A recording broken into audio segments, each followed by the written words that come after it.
wild horse rescue. It's great to get away from the city. I've been looking forward to this all year. Fresh air. I can't wait to see those beautiful mountains again. Me too. There's nothing like a weekend of horseback riding. Look out, nature. Here we come. Silver Valley Stables. This is it. Welcome back, girls. Hi, Mrs. Hepburn. I'm so glad you're here. You made it just before the rain. Rain? But it's such a beautiful day. It's the horses. They always know when a storm's brewing. Well, you guys are nice and dry. But what about the horses in the corral, Mrs. Hepburn? Don't worry, Barbie. Horses don't mind a little rain. Let me show you to your rooms. It's going to be a long day tomorrow.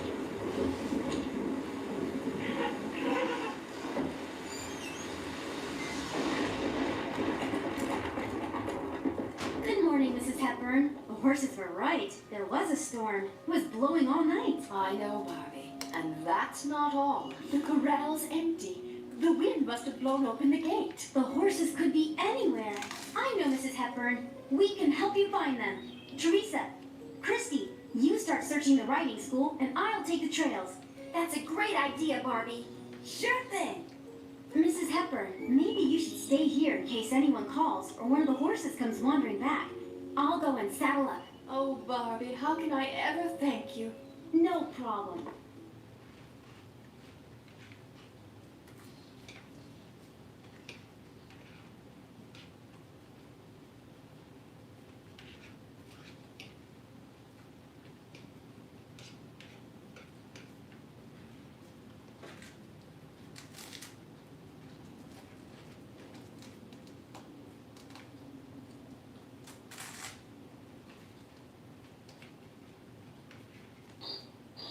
If you want to change your outfit, look for the dressing room. It has red doors.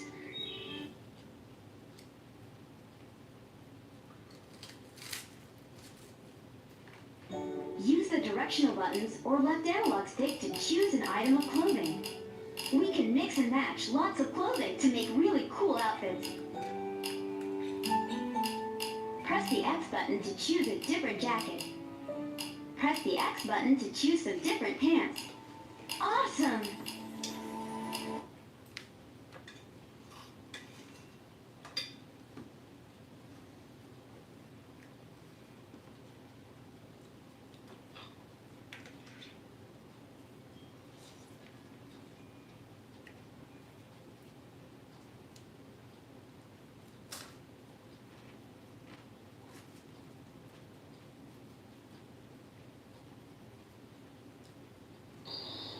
Barbie, why don't you head to the stables and pick out a horse? The stables are located in the courtyard by the dressing room.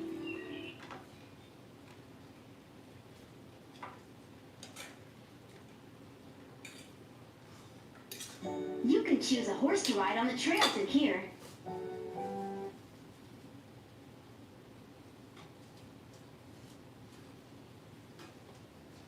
Let's make our horse look extra special. Use the directional buttons or left analog stick to see all the different things we can change about the horse.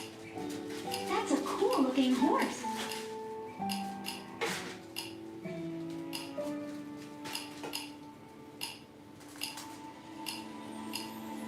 What a pretty horse. That's a cool looking horse.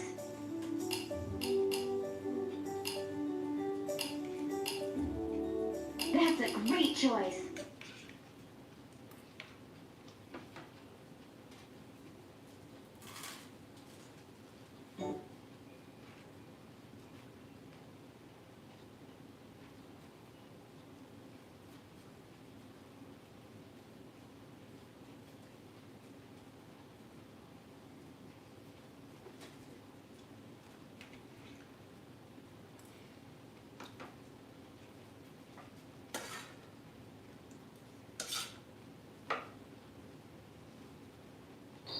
Well done. Sometimes you will need to explore areas on foot, so you'll need to get off your horse. To do this, press the triangle button again, and you will climb Just got on the down. fucking horse. Fine, you fucking on the horse. You gotta get the fuck off the horse. What the Press fuck? the triangle button to mount your horse and start riding the trail. Terrible motherfucking game. That's great. Shut the You're fuck up, ready to Pepper. leave the stables.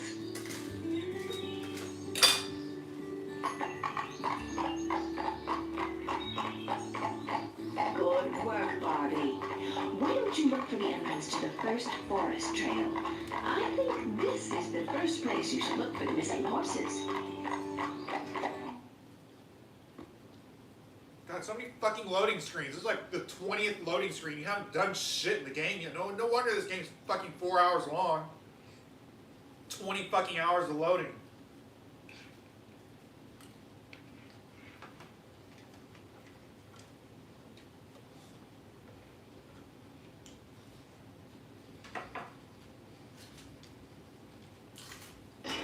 The friendship meter shows us how happy our horse is. When it starts to go down, it means our horse needs some attention. She may be hungry or thirsty, or just want to be cleaned or patted. To rescue a foal, get off the horse and walk up to it. Good girl. You just got on the horse! Stop getting off the horse! Press the circle button to pet the foal and gain its trust. Let's lead the foal to the nearest safe point where we can tie it up. Follow the arrow to get to the closest safe point.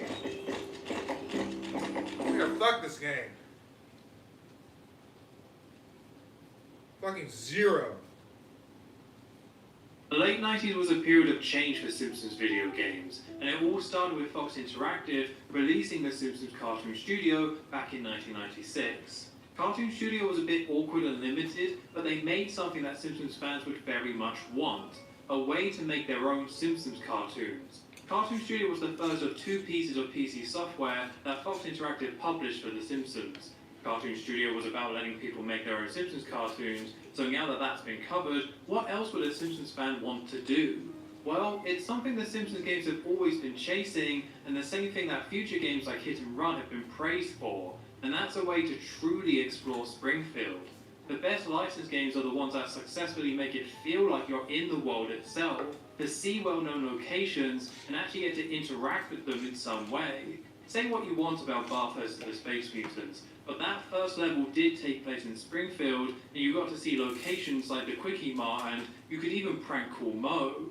Fox Interactive set up to fulfill that wish for fans. But what happens when you want to make something that lets you explore famous locations from The Simpsons, but you don't want to make a full video game and make something that's more interactive? Well, you get the game we're looking at today, Virtual Springfield. Virtual Springfield released in September 1997 and was available for Windows 95 and Mac. We have another new developer, this time with Digital Evolution being the people behind Virtual Springfield.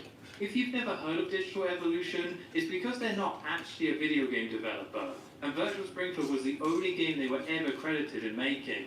It's fairer to say that Virtual Springfield was actually developed by a company called Vortex Media Arts. You may not have heard of them either, as they were a combination of two different companies merging in 1993, one company with some experience with video game development, and the other company being an animation studio. They developed 3 games in total, which were all interactive PC software with a focus of using proper animations in their games. It was during 1994 that Fox Interactive contracted Vortex Media Arts to develop Virtual Springfield. Unfortunately, the developer ran out of money before Virtual Springfield could be finished, and Vortex Media Arts became no more.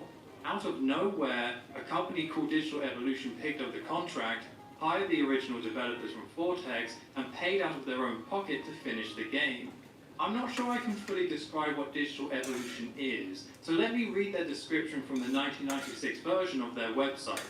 Digital Evolution's mission is to apply core experience and ongoing development teams to content production, interface design, and software creation for all digital delivery platforms. In English, they're an LA-based tech company who focus on developing web technology and websites. They were pretty successful during the 90s, working with companies like IBM, Lexus, Disney, and of course, Fox Interactive. Digital Evolution rebranded in 2005 as SOA, then years later as Arcano in 2015, who were then acquired by Roadway Software, who were then bought by Perforce in 2019. They're still going strong today within the tech industry, making their brief stint into video game development to help finish Virtual Springfield simply an odd moment in their history. Digital Evolution taking over after Vortex Media Arts went under likely caused a delay to Virtual Springfield. Fox Interactive advertised the game with Cartoon Studio in July 1996, and 3 years is a really long time to develop a game like this in the 90s. For reference, Super Mario 64 took less than 2 years to make, 1 year less than Virtual Springfield. One of the key people who worked on Virtual Springfield was a man called Morgan Rorty, who got a job at another company as part of Vortex shutting down, but worked weekends in order to help finish the game. The company who hired him was, of course, EA, and he managed to work through the ranks as a producer on games like 007 Nightfire, The Herbs, and Spore. He eventually became the COO of Maxis, the company behind The Sims, which would be extremely impressive if it didn't mean that he was running the company when the reboot of SimCity released in 2013. SimCity famously had a disastrous launch, with numerous technical issues, being unplayable in many ways, and it all led to the studio shutting down in 2015. I don't know how this happened, but between Morgan Rorty and Don Mattrick, that's now 2 people who were involved in the Simpsons video games in the early 90s, who then went on to run companies that had historically bad video game launches in 2013. Virtual Springfield's biggest claim to fame is that it inspired the creation of a replica of the Simpsons home to be built in Nevada. It was while working on Virtual Springfield that Fox had the idea to build the house, and in 1997 they gave the house away as part of a competition. I've read online that the house was built in order to promote Virtual Springfield, but I think that's a little bit backwards. It certainly seems to have been inspired by the game, but the house appears to be a marketing stunt by Fox to boost the popularity of the Simpsons brand, as by 1997, the show was much less popular than it was back in the early 90s. Virtual Springfield appears to be part of this same campaign to push the Simpsons as a brand, a campaign that included the game, new VHS tapes being released, and giving away the Simpsons house to a fan. Fox Interactive had a pretty good start with Cartoon Studio, although that game was unfortunately never going to live up to the promise of being able to make actual Simpsons episodes. Virtual Springfield, on the other hand, I find much more exciting. A program focused on just experiencing Springfield and exploring the Simpsons world sounds perfect and something much more achievable. Let's jump into the game and see if Virtual Springfield can deliver on something that every Simpsons fan wanted and to this day is something we still want. I'm going to start with the box itself and all the different releases of Virtual Springfield. When looking at Cartoon Studio, I got a bit lost going through all the different versions I could find, but luckily Virtual Springfield releases aren't as messy. It starts with a big box release that has a plastic cover, with the characters printed on top to create depth between them and Springfield itself. It's a very similar release to Cartoon Studio's original release, which did the same thing. It's a pretty cool effect this, but I think they leaned into this idea a bit too hard. For Cartoon Studio, Bart was the focal point of the artwork, and the plastic cover gave a bit of separation, in a nice but somewhat subtle way. Virtual Springfield doesn't work as well, especially when the virtual part of the logo isn't filled in. The CD case is another cardboard sleeve, with the hard white plastic to hold in the disc itself. The artwork is all about Homer's pink donuts, with a pink donut on the front, everything being pink, and Homer eating a donut and saying, CD-ROM. There's an alternative line for Homer if you remove the manual, where he says Virtual Springfields instead. I'm not a big fan of this artwork. It feels generic and far too specific to Homer when the game is about Springfield as a whole. Any pink donut artwork always feels a bit too corporate to me anyway. Yes, Homer did like donuts in the show, and from time to time they would be pink with sprinkles, but these specific pink donuts feel like they were created for the marketing and product lines rather than something concrete from the show. They needed something they could slap on slippers and t-shirts, so they picked the pink donuts as they stood out. It makes the pink donuts a bit of a poor fit for Virtual Springfield, although it is somewhat refreshing to see Bart take a backseat to Homer for the first time in any of the Simpsons video games. There was an alternative version of this release, which included a copy of the book The Simpsons, A Complete Guide to Our Favorite Family. I sadly can't spend much time on this book, but I had this when I was younger and it's amazing. It's filled with facts and it covered every episode of the show. Back when people didn't have the internet or the DVD box sets, this type of book was the perfect thing for a Simpsons fan, and it was a great choice to include it with Virtual Springfield.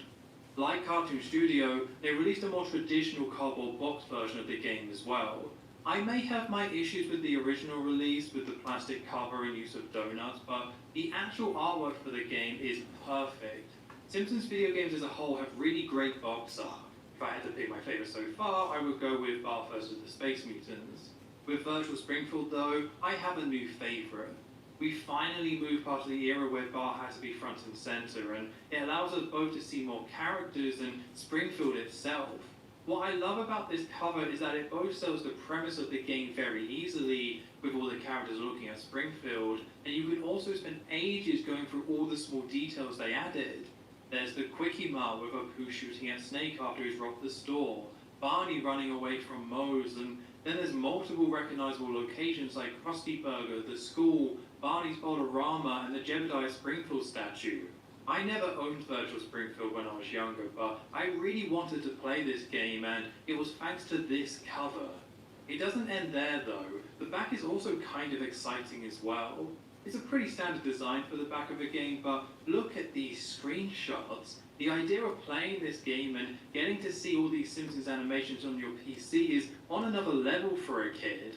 I'm sure some people felt this way with Cartoon Studio and got really excited by the idea, but it never felt that way with me. Virtual Springfield, though, is a game that fully presents itself as a must-play for any fans of The Simpsons, just based on this box. The CD case is a plastic jewel case rather than a cardboard one, and they've put Homer eating a donut on the front of the case this time. My guess at why they changed it is because Homer was on the cover of the manual for the original release, and now that the manual is being used as the cover for this one, they decided to just keep the original manual cover rather than updating it. If we jump over to the Australian version of the game, we can see the EA logo on the back of the box in the bottom left corner. Like with Cartoon Studio, EA distributed Virtual Springfield in Australia. That's mostly it for Virtual Springfield releases. I found what looks like a standalone small CD case release, but it doesn't seem to be as common as the ones I could find for Cartoon Studio. It doesn't even have a back cover, which probably means it was bundled or given away, rather than being sold separately. Virtual Springfield can't really make any claims to being educational, where Cartoon Studio just about can, meaning I don't think there was as many opportunities to re-release Virtual Springfield. As always, please let me know if you know of any more releases of the game, but let's move on and get the disc inside the PC. Like with Cartoon Studio, I'm back with using a Windows 98 emulator for Virtual Springfield. I think it is possible to play this on modern PCs if you have the disc from what I've read online, but I got stuck trying to install the game as it said I didn't have enough room on my PC. It seems possible to do, but I already had the Windows 98 emulator set up, so it was easier to play it on what I know is an officially supported OS. Once again, you need to install the game, and unlike Cartoon Studio, we have a menu with unique artwork. Booting up the disc gives us this box with options to play, install, uninstall, and exit. And we can see Bart in a virtual reality machine using both VR goggles and gloves. How did we end up with two Simpsons video games in the 90s that featured Bart going into virtual reality? Anyway, the artwork does feel a little bit off. It doesn't look like official artwork, and I think Bart looks a little chubby as well. I appreciate the effort though, and unique Simpsons artwork is always going to be a plus for Simpsons video games, even when the art isn't quite right. Having Homer represent each of the options is a nice touch. We're finally starting to see Homer become a more important part of the games. I believe the uninstall icon here was taken from the Season 3 episode Homer at the Back. There's actually not much to install in the game itself. It installed very quickly with very simple loading screens. With the game all installed and all the releases covered, it's time to finally start playing the game. Virtual Springfield starts with the standard company logos, which includes the logos for both Vortex Media Art and Digital Evolution, which was nice that Vortex's logo was included as well, even though they didn't exist by this point. After the logos, you step into virtual reality and are taken into Springfield.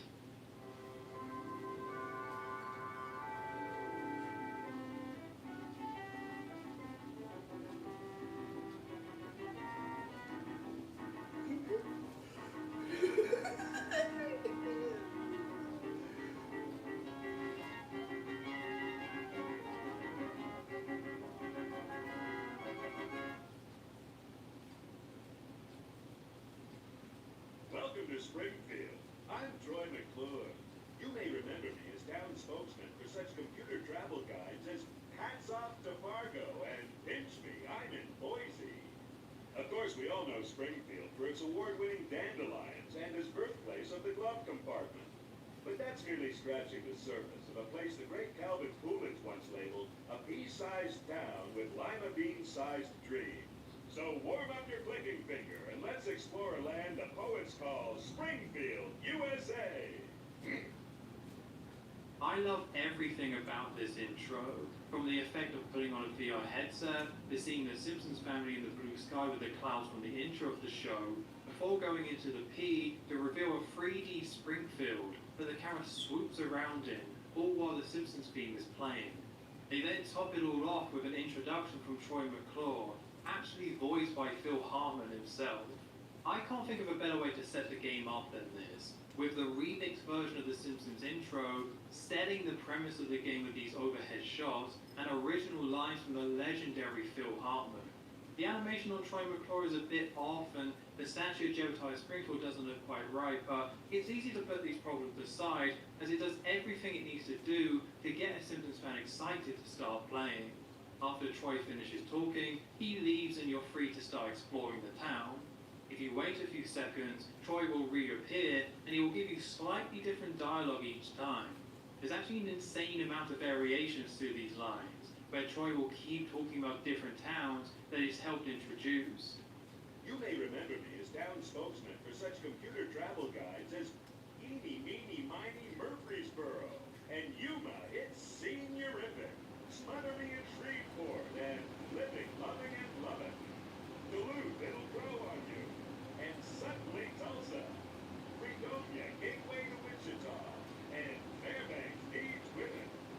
I left my soul in Sacramento, and tender love in Newark. Hats off to Fargo, and Pinch Me, I'm in Boise. You start off in the town square, and are free to go wherever you like, with no guidance from the game about where you should go. Whenever you click on the side of the screen, the camera pans to a new location, where you can choose where to go next from there. I started by clicking around somewhat randomly, going down different streets of Springfield, before ending up at the Springfield Elementary School. Within the school, you have a couple of different classrooms to view, and you can interact by clicking on things. That's the majority of the gameplay right there. You have Springfield itself, then you can click to get around. The town is filled with different buildings from The Simpsons. Some of these buildings you can click on to enter, and others are just there to view from the outside. There is a little bit of gameplay that I'll talk about later, but the best way to describe Virtual Springfield is either a stripped-back point-and-click adventure game without any real puzzles or story, or a first-person exploration game. At the beginning, there is really nothing that is presented to the player as a goal, so let's not think too hard about what we should be doing, and start clicking around the school. There are 4 main areas in the school. There's the hallway, and from there you can go to Mrs. Krabappel's classroom, Miss Hoover's classroom, and Skinner's office. You can't get into Principal Skinner's office yet, and there are also these 2 lockers that we're not allowed to open in the hallway. When in this hallway, there's a few different animations that we can see. 2 of them are a paper aeroplane and a basketball coming from one of the classrooms, but we can also see groundskeeper Willie wrestling a wolf from the season 4 episode Marge Gets a Job. There is also Bartman, who skateboards across the screen. It's an interesting design for Bartman, with him wearing a dark blue hood and Bart's normal orange t-shirt. The more common appearance for Bartman has him in a purple hood and a light blue t-shirt. This look for Bartman was established outside of the show, when Bart was featured in places like the comic book. The implication with these colours in Virtual Springfield is that they bought the design from the original episode that Bartman appeared in the show, the Season 2 episode, 3 Men and a Comic Book. Bartman didn't actually debut in this episode though. This is something I got wrong during my Bartman meets Radioactive Man review. He was a creation for Simpsons merchandise with this Avenger of Evil design back in 1989. He's wearing a purple hood and a light blue t-shirt, which is why these became the colours for Bartman, rather than the blue hood and orange t-shirt from the show. It's a minor detail, but I believe it implies that the developers of Virtual Springfield were pulling content and references from episodes of the show, rather than considering the wider range of designs used for The Simpsons across all of pop culture from the 90s.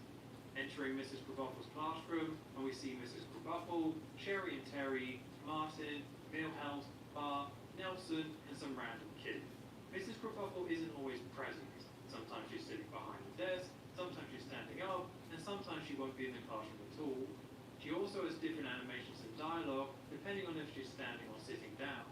The writing on the chalkboard will also change every time you enter the classroom, with the jokes written on the chalkboard being similar to what you see Bart writing in the opening of the show. There's 6 lines that you can see, and they rotate in a fixed order as you enter and re-enter the classroom. This might not sound like much, but this feature of rooms potentially being different each time you enter them really helps elevate the game. The first time this happens is a cool little moment, when you re-enter a room that you decided to go back to for whatever reason, only to see something completely new. The game plays a point-and-click adventure without the adventure part, which makes the game at risk of becoming boring very fast. Some people might not even be interested in this, based on how little gameplay there is here. By adding this extra twist though, it makes exploring a bit more worthwhile. You're rewarded for being curious by seeing more animations and jokes, and taking the time to revisit different areas. There's certainly a trade-off with this system though, as it can mean going backwards and forwards between the same 2 screens just to see one extra joke. But I'll say that trade-off is worth it. It both makes exploring more interesting and makes the world feel more alive. That you are seeing these characters going about their day, which sometimes means they're there and sometimes they're not. So it's quite innovative for a point and click, and it adds an extra layer to the game that was very much needed to stop it from becoming stale. In the classroom, we have 7 different spots that we can click on to go to a separate sub-screen. There are 3 types of screens in the game. There's being in the 3D version of Springfield, where you can enter buildings and move around the town. There are more standard screens when you're inside buildings and locations, and then there are zoom-in screens that give you a closer look at something. In Mrs. Krabappel's classroom, we can zoom in on 7 desks, belonging to Bart, Milhouse, Martin, Nelson, Cherry, Terry, and Mrs. Krabappel's desk at the front. Each screen is filled with more things to click on, which either show you an object or plays a short animation. It's similar to the Among Us entertainment games, where you can click around, but there will be specific objects that you can click on that don't serve any real purpose, it's just something fun to watch. In Virtual Springfield, the things that you click on do have a bit more of a purpose, as this is how you get to see references to the show and the jokes written for the game. So in Milhouse's desk, we have the Krusty walkie-talkie, a reference to the Season 3 episode Home Defined, where clicking on it will play lines from Bart, who was planning out different pranks. There is also a photo of Milhouse dressed as Fallout Boy with Rainier Warcastle as a reference to the Season 7 episode Radioactive Man. This photo doesn't come from the episode though. It's original for the game, and it includes an extra joke about Rainier Warcastle blaming Milhouse for getting 3rd-degree burns. I won't be covering every reference in the game, and that's because there are so many of them. Every screen has references and jokes that find it. It's a huge compliment to the game that I can't cover everything. There's just so much to see. You can spend a surprisingly long time in each area, trying to trigger different animations and seeking out every joke and reference. On my first playthrough, I spent 20 minutes in the school, and that's only exploring 2 classrooms. There might not be much gameplay, but they make up for it by having locations be dense. As long as you're interested in The Simpsons and enjoy the references and jokes, there's plenty to see and do. Jumping over to Miss Hoover's classroom, and there's not many variations of this room, with Miss Hoover always sitting down at her desk. Oddly, it says you can click on Miss Hoover as the mouse cursor changes to a yellow hand, which means you can interact with something, but nothing happens when you click on her. The writing on the chalkboard changes when you re-enter the room, this time going through different medical conditions. The implication being that Miss Hoover has all of these conditions, as being sick is her most notable character trait. Hovering over the hamster case shows us a hand icon with a red circle that's crossed out. The same icon can be seen when hovering over the lockers and Skinner's office in the hallway. A quick look in the manual explains that this means you can't interact with this now, but you may be able to find an object later, which will allow you to do so. We'll have to come back to the school later on once we learn more about all of this. Miss Hoover's classroom features Lisa, Jenny, Todd, Ralph. I think that's one of Nelson's bully friends, and then it's mostly random background characters. You can click on most of the children to have them play an animation. Most of them are very short, apart from Lisa asking Miss Hoover about the nature of God, causing Miss Hoover to press the independent fault alarm, a reference to the season 7 episode, Lisa the Vegetarian. When you click on Ralph, he'll say something stupid, which will make the other kids laugh. There's 3 different lines that he can say, with different kids laughing at him each time. It was around this time that Ralph started to become a bigger part of the show.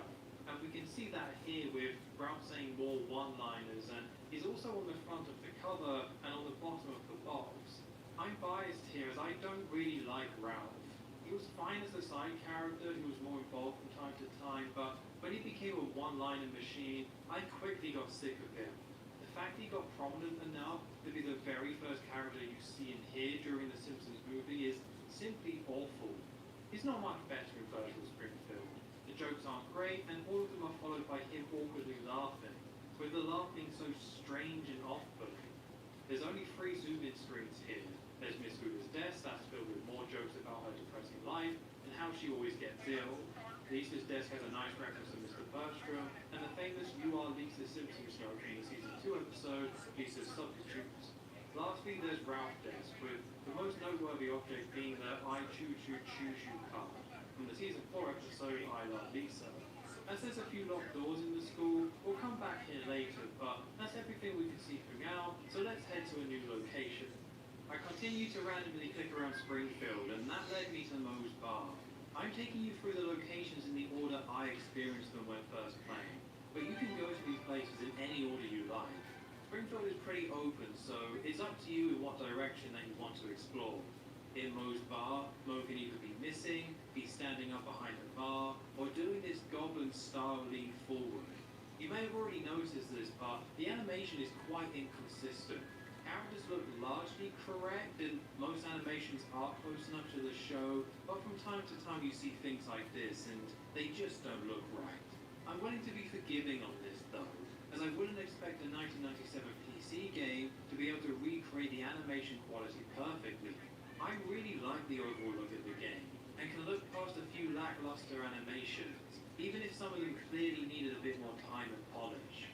There are 4 characters that can appear in the bar: Barney, Larry, Sam, and I think Larry again? The second Larry could be a reference to the season 4 episode Doublers, where you can see 2 versions of Larry in the bar. As this character is wearing green and has this extra line near his mouth that Larry doesn't have, I think it's supposed to be a random generic barfly who heavily borrows from Larry's design rather than there being 2 Larrys.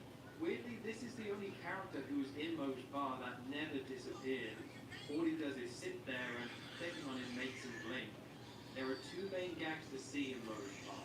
The first is that Willie will sometimes try to enter the bar with Moe kicking him out, as Willie misread the sign for Ladies' Night as Laddie's Night. You can also see Moe getting pranked by Bart over the phone. There's a specific setup for Moe's Bar where you want Barney in the bar but not Sam.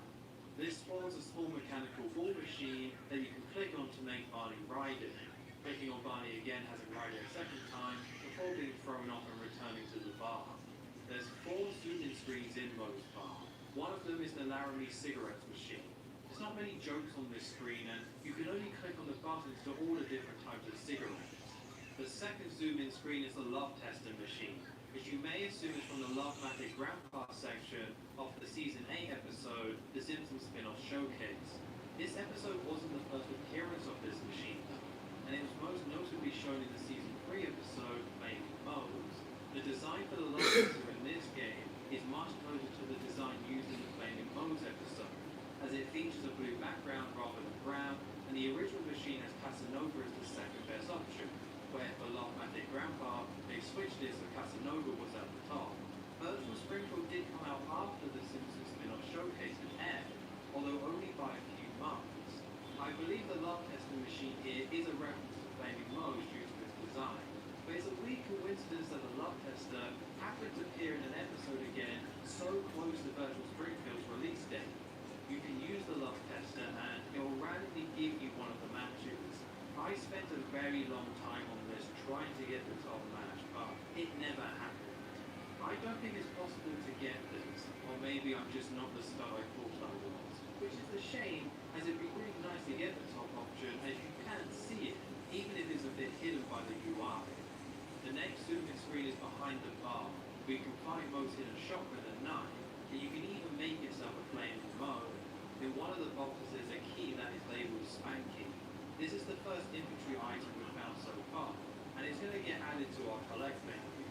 Those who know The Simpsons well will already know what this key is for, but I'm going to pretend that I have no idea, and let's carry on exploring Mo's a bit. The last zoom-in screen is a bit more hidden. You can find it by clicking on the drinks case behind the bar to reveal a secret room. Mo walks in and stands in the middle, and clicking on the boxes reveals pandas, which Mo will act all suspicious about. It's a funny reference to the season 5 episode Cape Fear, but this panda on the left appears to be dead, which is a bit grim. This room is solely for this one joke, which, considering this room is a bit hidden, I would have liked there to be a few more things to see. Let's head to the next location. This time we're visiting the library, which is behind Mo's. It's in the library where I found the very first Springfield community card. Hidden across Springfield are these cards, where if you spot one, you can click on it to pick it up, and each card has a character on it from the show. There are 74 to collect, so you really need to hunt these cards down to get a complete set. I'll talk about these cards more later. The main thing to note here is that we now have a goal. So far, this game has just been clicking on things to few jokes, but now we have something to aim for. Any screen could have a hidden card, so we definitely need to keep an eye out for them. It's not much gameplay-wise, but like the different variations that each screen and location can have, is another layer to the game that's included to help it be a bit more engaging. The library has one main screen, which doesn't have any variations. Edna makes a joke about her working in the library, Lisa is studying and pulls this space, and Hans Molman is reading books. If you click on Molman enough times, he causes the bookcases to collapse on him, which is excellent to see. For the books, there's 3 that we can click on. Famous Springfieldian Nights, Watch Out Utica, The Proud History of Springfield, and Womp, The History of Whacking Day. These are all great books, with Famous Springfieldian Nights showing us some of the side characters, The History of Springfield showing images of some of the more iconic locations being built, and The History of Whacking Day putting all kinds of references from the season 4 episode, Whacking Day. The video collection has 3 videos you can watch. 2 of them are Ken Brockman narrating over some footage. One is a war, and the other is about softball from the season 3 episode, Homer at the Bat. The last video is called Calling All Quakers, and it goes like this. Have it your way, baby. On face value, it doesn't make much sense. If it's only a joke about him dropping the woman, then that's a pretty weak joke. This video is actually a pretty great reference, because in the season 3 episode Homer Alone, we hear Troy McClaw say this. As I said to Dolores Montenegro in Calling All Quakers, have it your way, baby.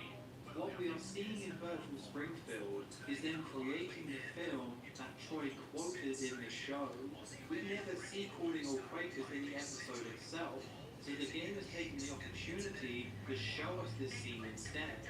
It's a pretty amazing reference, and highlights how the references and writing worked in Virtual Springfield. We get very clear direct references throughout, which are enjoyable, but they also build around the world of The Simpsons and create their own jokes based on specific elements rather than only recreating jokes from the show. The majority of people won't recognize Calling All Quakers, especially in 1997 when streaming or the DVD boxes didn't exist, so it was a very easy reference to miss. The fact that it's here though means they were really targeting hardcore fans of the show, and you're rewarded for knowing so much about it with these types of scenes. I really love this approach, and it makes the game feel like an extension of the show, rather than just a pure rehash of jokes from different episodes. The 3 locations we've explored so far have all been close together, which means it's time to find somewhere new. It's time to explore Springfield a bit more. Springfield itself is in 3D, where you can click to head to specific fixed points in the town. Characters will appear in front of you, walking past and throwing out a random comment. The animations that you see here are somewhat randomized, including cars that can drive by. It was a risky move having a 3D world with 2D animations placed on top of it. Future Simpsons games struggle to find a good way to represent Springfield in 3D, and other licensed games experience the same problem of how do you properly translate a 2D cartoon into a 3D playable space. This game does look a bit dated, but overall I think it's an excellent representation of The Simpsons. The 3D assets have thick black lines on them to make them look more cartoonish, but the lines aren't too thick and there's the right amount of detail to everything. There is still a bit of jagginess to some of these lines though, which isn't helped by playing on a modern PC. Virtual Springfield does have an advantage that other 3D Simpsons games don't have, and that's you can't move the camera in any direction. The camera moves as you transition to each spot, but once you stop, you're fixed in place, and all the 2D animations can play out directly in front of you without you moving. Having the camera be fixed here allows the 3D parts of the scene to look more 2D and have them fit in more with the character animations. The 3D art looks good for the buildings, streets, and other objects, although things that need to look like a person don't hold up as well, like what we saw at the start of the game with the statue. Overall though, they were able to take advantage of it being a more stripped-back gameplay experience to allow it to much better match the show by using this unique mix of 2D and 3D animation. For the first attempt at recreating Springfield in 3D, it's pretty successful. Taking a 3D world and combining it with 2D animations makes this one of the better looking Simpsons games, and arguably the closest they got to it looking like the show until tapped out in 2012. After the library, I found the Stonecutter's Temple, but wasn't allowed to enter. You must first obtain the secret ring. We'll come back here later. Instead, let's visit the Aztec Theater. The Aztec Theater shows a group of residents of Springfield watching a mukbang movie. There's really very little here to see. The film is just mukbang shooting people with his gun and cycling through a few different one-liners. You can click on Krusty to trigger him annoying rain near Wolf Castle, causing Krusty to get beaten up. There's a box of gummy bears you can click on, which allows you to flick gummy bears at different characters. You can also click on the aisle to see a weird-looking Ralph running by, as well as a movie attendant and Skinner having a war flashback. The Aztec Theater is a bit of a letdown. There's only one movie that plays, there's no variations of this screen, and there's no zoom-in screens to check out. It's one of the weakest locations in the game, and with it being a movie theater, it feels like the perfect place to have different mini-films to watch. Moving quickly on, we next jump to the town hall, which is back over near the town square where we started. This screen shows off the mayor's office, with Quimby sitting at his desk. There's two variations of Quimby you can see, just him by himself, and him with his bodyguard standing behind him. You can click on Quimby's donation pot to bribe him, which triggers some voice lines from Quimby. You can also click on the phone to hear him talk to either Wiggum, Marge, or Homer. If you click on the door on the right, you will hear a sound effect, which is meant to be a young woman laughing, but every time I heard it, it sounded less and less like anything at all. Clicking on the desk takes us to the only zoom-in screen in the town hall, where we can go through the mayor's drawers. The top one is filled with matchboxes with adverts on them, although we can only view one of these matchboxes. The bottom drawer is filled with incriminating photos of the residents of Springfield, assumingly for the mayor to use as blackmail. The photo of Troy McClure is more, let's say, saucy than even the show itself. It's a reference to the fact that Troy likes to sleep with the fishes, and it has someone's legs in fishnets, which is very clever, a fish on his shoulder, a bra on the lamp, and his flight and belt are open. It's funny, I'm just kind of surprised they went this far visually with this joke. The top drawer contains lots of money, I can only assume they're bribes, and a key with Krusty's head on it. This is our second key we've found, and it also goes in our collect menu, as it's going to be helpful later. The town hall is another one of the more basic locations. Not really much to explore and see, but it has better jokes than the Aztec Theater, and at least there's a hidden key to find to make it worth coming here. We've covered most of the centre of Springfield now, which means we're going to need to go further out to find somewhere new. I've been enjoying this game so far, but I need to talk about one of its main issues, and that's how the navigation works. When out in Springfield, you'll always be facing one of four directions. These directions being north, south, east, and west. There's a compass at the top of the screen which tells you which way you're facing. On paper, you can just click on different directions and get around without ever needing to reference what direction you're facing. However, most parts of Springfield don't have a location that you can enter. There is very little to do in the town itself, apart from checking out the different buildings and going to these locations that you can properly enter and explore. Eventually, while you're playing, you will start randomly clicking around and want to find out where a location is that you haven't seen yet. And that's where the map comes in. The map very clearly shows you where each of the explorable locations are, and there's a flashing dot to show you where you're currently at. On the map, you can see where you are, find somewhere you want to go, and then plan out your route. To understand the route you want to take, you need to look at the map, pick which direction you need to travel to, translate that to north, south, east, and west, and then translate that to the direction you need to click relative to the compass at the top of your screen. How well you get on with this system will depend on you and your ability to translate compass directions. I believe some people will have no issues here and will be able to check the map and quickly know which way they need to go. Others though, and I include myself in this, will take longer to get really comfortable with this approach. You have to figure out the compass direction and apply it to the way you're facing to decide whether up, left or right is the correct way to go. I can see why maybe they wouldn't want to rotate the map to keep that consistent, but I don't understand why they didn't include all four compass directions on the map itself rather than only showing north. You are told enough information to figure out where you need to go, but decisions like not showing the full compass on the map feels unnecessary.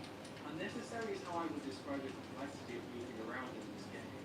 General navigation should be simple, so you can focus on exploration and just enjoy being in Springfield. Yet we're spending more time than needed just figuring out where to go next.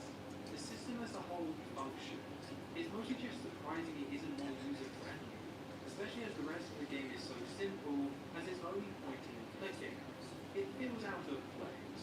I can see this working in a Monkey Island game where you're a pirate and learning to navigate with a compass would fit within the theme of that game, but it could always feel like a mini puzzle. In this game though, where I just want to go from most bar to the library, I kept being turned around, as I needed to click on one specific route to have the camera turn it just the right way so I could see half the library to click on it, and doing all this just feels so needless. A couple of quality of life improvements could have gone a long way, like having the map include a complete compass, or when highlighting a direction, have the compass direction appear above the cursor. Just anything to make figuring out where you need to go a bit smoother. The navigation unfortunately distracts more from the experience of being in Springfield, rather than adding any enjoyable depth. I next decided to go south to go check out the nuclear power plant. There's very little in the south part of Springfield, which means there's lots of long paths that the game automatically takes you down to get to the power plant. There are 4 screens to check out in the power plant itself. You start out in this hallway, and you can get to the other 3 screens from here. There's not much in this hallway, only a few things to click on, which are all tied to showing how run down and dilapidated the power plant is. Heading to Sector 7G, we see Homer at his workstation. Homer can be in 2 different poses, one where he's leaning back and asleep, and one where he's leaning forwards. If he's asleep, he'll eventually fall onto the floor and he won't stand back up. If he's leaning forward, then he pushes a button on his console that results in letting coal running past on fire. On the right, we have the drinking bird from the Season 3 episode, Brother Can You Spare 2 Dimes. And on the left, there's a lever that we can't interact with yet.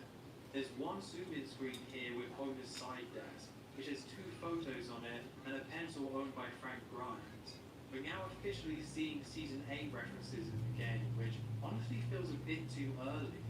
With how all over the place the Simpsons video games were in 1994 and 1995, to then only get a cartoon editor in 1996, it feels like the Simpsons games skipped a huge chunk of the best seasons of the show, when we should have been getting great games referencing episodes from Season 5 and 6.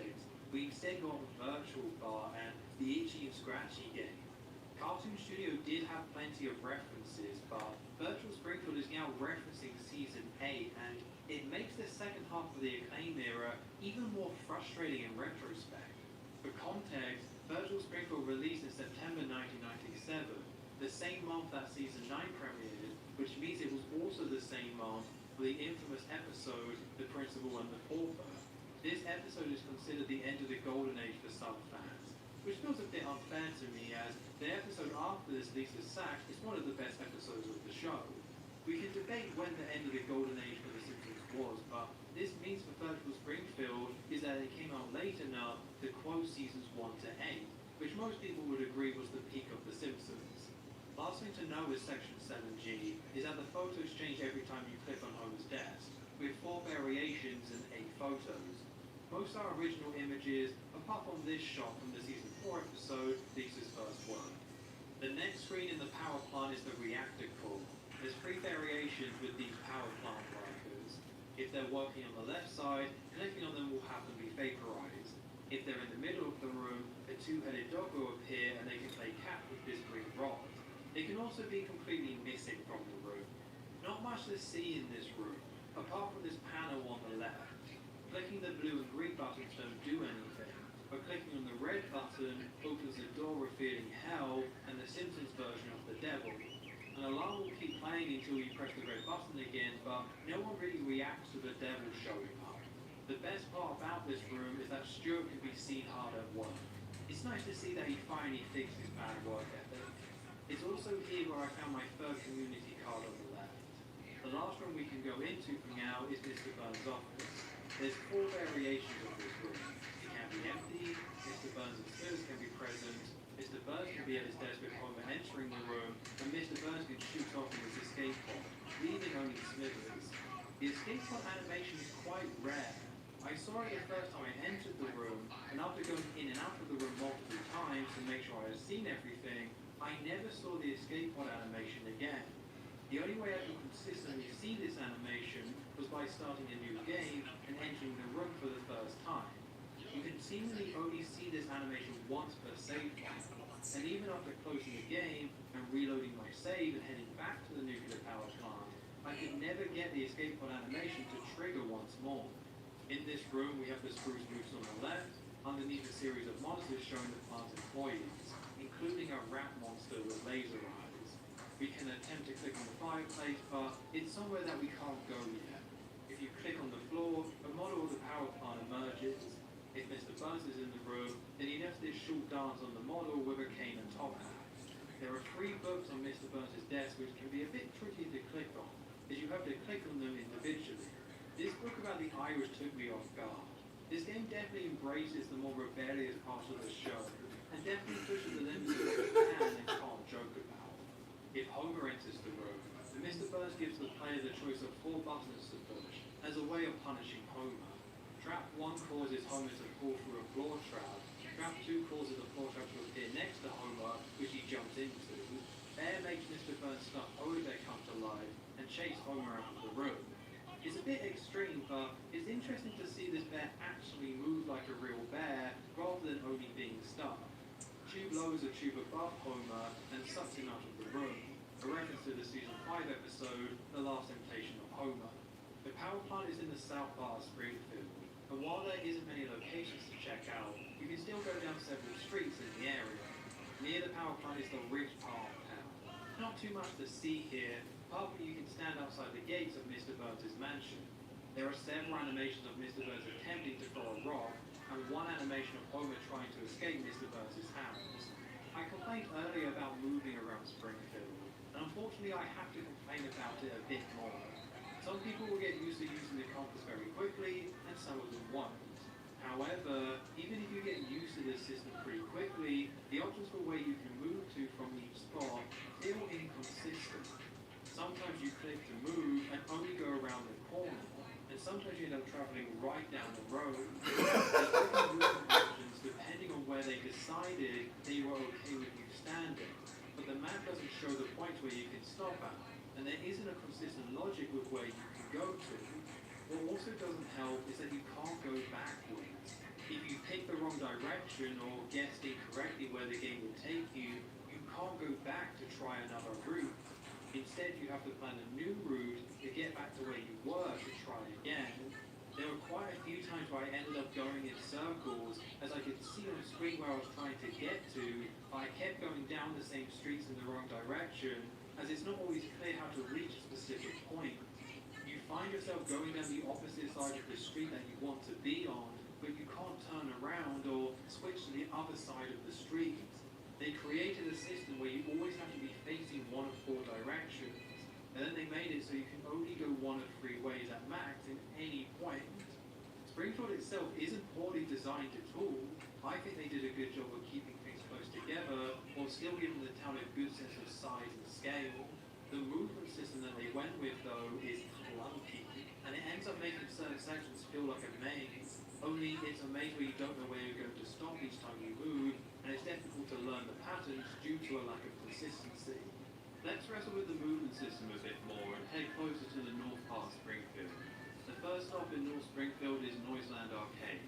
This is a single room with several arcade cabinets, with some of the more nerdy residents playing on them. There's 3 animations we can see. One where Grandpa tries to complain about people playing video games, one where Skinner writes something down his notepad, and one where the bullies guard the door. It's a bit creepy the way that they block the entrance, just standing there not moving. To get them to leave, you have to click on them one by one, where they'll rob the people inside without them noticing.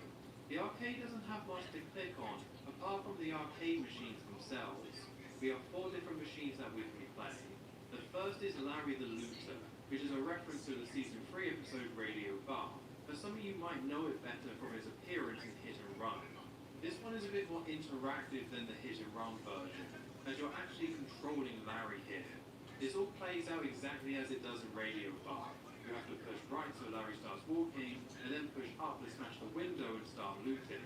It always ends with you getting shot and getting a game over. If you don't push up to loot, then Larry will keep running past the window on a loop. It's quite cool to get to play Larry the Looter, although you couldn't really call this a game. I would have liked to see this been fleshed out a bit more, rather than strictly only including the very small part of the game that we see in the Next up is Krusty's Carnival of Cash, and okay, I need to talk about this for a second. Have you noticed that Krusty in the Simpsons video games usually looks horrific? In Krusty's Funhouse I don't think he's too bad, but whenever he makes a cameo, more often or not, he looks quite horrible. Clowns are already known as being creepy, and video game Krusty is not helping. For the minigame, Krusty's head turns left and right, you have to time rolling a coin so it goes into his mouth. This one made no sense to me. It looked like I was timing rolling the coin correctly, but it was just bouncing off it. There's no variation with the timing though, so if you roll the coin when Krusty spins all the way to the left, it will always go in. Not too impressed with this one. It's more of a game than Larry the Looter, but it's not really fun and isn't even a direct reference to the show. The third minigame is Super Slugfest, a reference to the Season 1 episode Mona Lisa. This one is a boxing match that you can play 1 or 2 players. You have several keys that you can press with different punches, although I found smashing D was enough to easily win. This is the best minigame in the arcade. It's a direct reference, you actually can press keys to perform different punches, and they included 2 players, so you can play against each other like Homer and Bart did in Mona Lisa. The last minigame is Smite of the Bumblebee. Bumblebee runs back and forth, and you time throwing tomatoes at him. Hit it 3 times and you win. I like that they got Bumblebee Man into Virtual Springfield. This again just doesn't feel like much of a minigame. You can't fail it in any way. You'll always win as long as you eventually hit it 3 times. That's all 4 of the arcade machines. It's hard to expect too much from what are side attractions to the main game, but I still would have liked a bit more. Super Slugfest is good for what it is, but Larry the Looter could have done with being a bit longer, and the other 2 minigames aren't even direct references to episodes. It also feels like a missed opportunity that there isn't any rewards for beating these games. We're currently collecting 74 community cards. Giving you a card for beating each of these machines would have been nice and make it feel a bit less pointless. It's a bit weak overall, and you're unlikely to spend much time in Noiseland Arcade as a result. Opposite Noiseland Arcade is the Quickie Mart, which you can see from Noiseland Arcade, but you can't click on it directly to go there. You have to go to the left, which makes the Quickie Mart go off screen, and then you can click to the right. In the Quickie Mart we have 1 main screen, with our food behind the counter, and several zoom screens to check out different products that are being sold. There are 4 animations you can see in the Quickie Mart. Our food asking if you're from immigration, Eugene waving his shotgun around, Krusty trying to use the microwave, and Homer unsuccessfully trying to get cover of the song Baby on Board from the season 5 episode Homer's Barbershop Quartet, which is a really nice touch. There's something that doesn't quite feel right about the look of the Quickie Mart. At first I thought it was because the walls and floors were blue, but that completely matches the show. Maybe it's because you can see the ceiling, or maybe it just feels too cramped. I can't put my finger on it, but there's something a bit off here. Maybe I'm just too used to it being purple, because that's how it looked in Hit and Run. Two of the zoom-in screens feature some standard snack jokes. One screen has Sea Captain's Chowder Chips, and the other are random salty snacks. Clicking at the top of the screen zooms into 5 purple heart medals. This is a joke about how Apu gets shot a lot because he works at the Quickie Mart. I was hoping the fact that there were 5 medals meant this was a more specific reference. I couldn't connect these to the show directly. In March vs. the Monorail, he says that he's been shot 8 times, and in Lisa's Pony, he shows his chest and appears to have been shot 6 times, rather than 5. You can see another zoom-in screen by clicking on the slushing machine and pour yourself a couple of slushies if you want. You can also take a look at the magazine rack, and this screen is very high effort. Unlike other screens, every magazine can be clicked and viewed on, with 13 magazine covers to check out. They all seem to be original jokes as well. I don't personally recognize any of these magazine covers, which makes this pretty impressive. At the back of the Quickie Mart, we can view the drinks fridge, and clicking on the non-alcoholic beers takes us to a Pooh's Secret Garden from the season 7 episode, Lisa the Vegetarian. There's little to do here, but it's nice that they included this iconic part of the Quickie Mart. Noiseland Arcade isn't the only location where you can play minigames, as if we click on the cash register, we're taken to a minigame called a Boom. The kid bullies run up to you, and you can attack them to, well, outright murder them in an explosion of blood. This is all a parody of the game Doom, but I didn't expect them to go so far with it.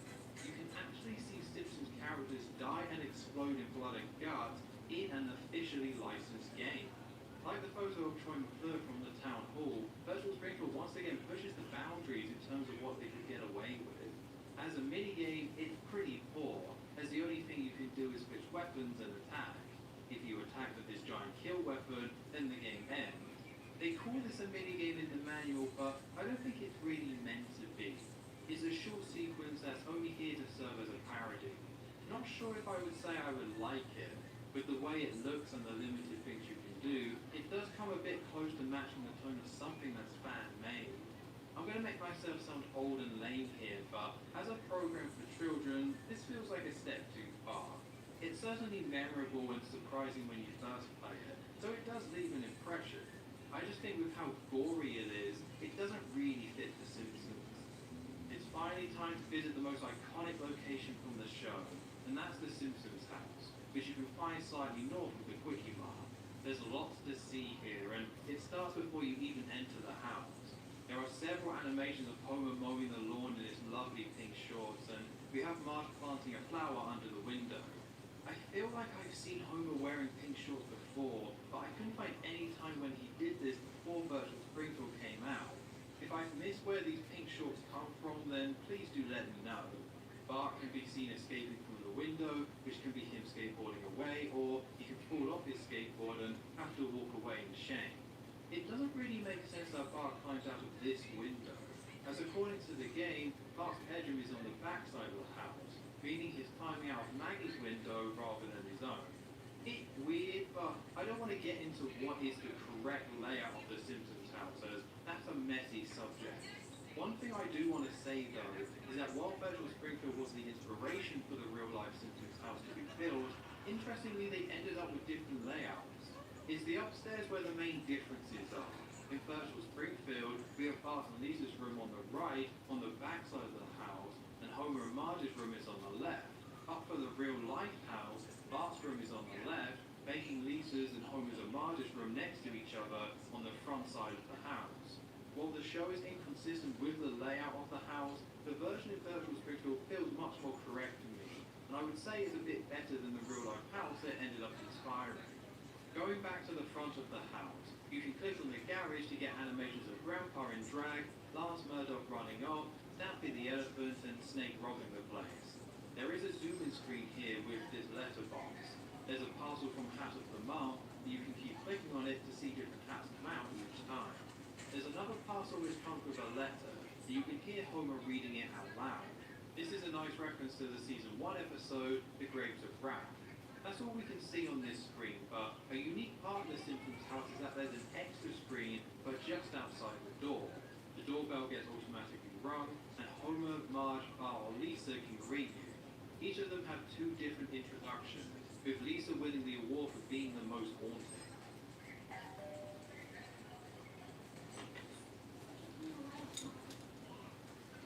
Inside the house, we start in the foyer. Not too much to see here. Mostly Grandpa coming out of the basement and saying some random things. Oh, and there's a squid monster that can poke out from behind the door. While you can explore most of the Simpsons house, the basement sadly isn't included, which is a bit of a shame. We're going to head left first and go into the living room. There's not too much to click in here, but this might be the room with the most unique animations that you can see by just entering the room. We have 5 animations with Patty and Selma. One where they insult Homer to Marge, one where Selma kisses Bart, one where they gross out Homer, and one where Lisa checks out Patty's leg hair before running off. The last animation has Patty and Selma realize they're missing MacGyver and storm off. There is a set of animations with Bart bolting onto the sofa, which can result in the sofa collapsing, Bart successfully bouncing off with Lisa watching, Bart bouncing off and falling behind the sofa, Bart falling through the sofa, and Bart getting sucked into the cushions. These are references to the season 3 episode, Brother Can You Spare 2 Dimes, where Bart breaks the sofa. And speaking of that episode, we can also find Homer sitting in his vibrating chair. The last setup for this room is just Grandpa, who could be sleeping underneath the sofa cushions, or he could be standing there, and I think he makes a joke about soiling himself. Sounds like someone's making pudding in there. Uh-oh. To finish things off, you can also see Flanders walk past the window with a couple of different lines that he can say, and Nelson Lassoing Millhouse. It's obvious just from these first few screens that they poured so much effort into the Simpsons house. The living room didn't need 13 separate animations and 2 background animations. It would have been fine with half as many.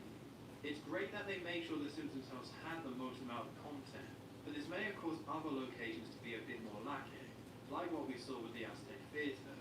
Another potential trade-off here is the quality of the animation. We have some more animations that don't look right. Like Bart looks like he's giant, and the animation involving the sofa looks like they're at the wrong angle compared to the rest of the room. This is still all high effort, so let's keep going through the house to see what else we can find. The next room is the family room, where you can find the TV. We have 3 variations of the room. One where Bart and Lisa are watching TV, one where Bart is lying on the sofa, and one where no one is in the room. If Bart and Lisa are there, you can click on them to make them fight for a bit, before Marge tells them off. If only Bart's there, you can have him use the phone and he'll prank call Mo. There's 3 different prank calls and they're all original, with the names I Gotta Go Pee Now, Avery Was Your Booger, and Hey Would You Just Spank Me. If the sofa is empty, you can click on it to make random objects appear from underneath, including another reference to Brother Can You Spare 2 Dimes with the baby translator. Grandpa can also appear in this room to complain about the TV. I'm pretty sure that Grandpa is the most frequently used character in Virtual Springfield. He appears everywhere, including when you're just exploring the town. There's also Santa's little helper that you can click on, who chases his tail then runs away.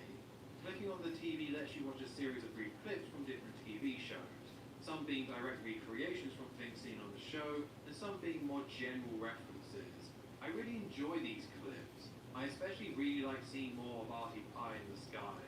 Clicking on the bookshelf gives us 5 books to look at, which are mostly just photos and images. I won't go through them all, but I do want to highlight the family album. This is a series of photos, with a mix of photos from the show and a few new images. The best thing about this is that the Simpsons family will comment on the photos, like they're actually flicking through the album themselves. I think I'd almost faded that memory into oblivion. What's the boy doing there? All right, Mom! It adds so much having the family talk here. It really helps make this feel like you're in the Simpsons world, and their comments makes this one of the nicest moments in the game. It's not wacky or hyper-focused on punchlines or trying to break the fourth wall. It's a family looking at their old photos and talking about them. Thanks to the simplified point-and-click gameplay, you get moments like this, which you won't get in any other Simpsons game, and it reminds me of the more family-focused side of the show that was present in those early seasons. From the family room, we can head outside, which is very easy to miss. I missed this on my first playthrough, as you have to click on the light on the floor. It's not particularly clear you can click on this, and what makes it harder to notice is that the light can be partially blocked by Santa's little helper. The backyard is very simple, with nothing to click on. The weirdest thing about this screen is how many windows there are on the house. There's definitely too many here. While there's nothing to click on, you can see an animation of Todd and Rob bouncing on the trampoline, Santa's little helper burying Snowball 2, Bart jumping around a crusty water sprinkler, and a fly can land on the VR goggles that the player is meant to be wearing to experience Springfield. The backyard is mostly here so you can go to Bart's treehouse. In the treehouse you can see Bart planning a water balloon attack with Milhouse, Lois, Wendell, and Richard. There's a radioactive plant going to click on, and we can find our next community card on the tree. If you click on the balloons, it takes you to the next minigame. We have a few of the backyard with several characters. You have to throw water balloons at each of them. I say you have to throw them, but there's no goal here, so I'm not sure I would even call this a minigame.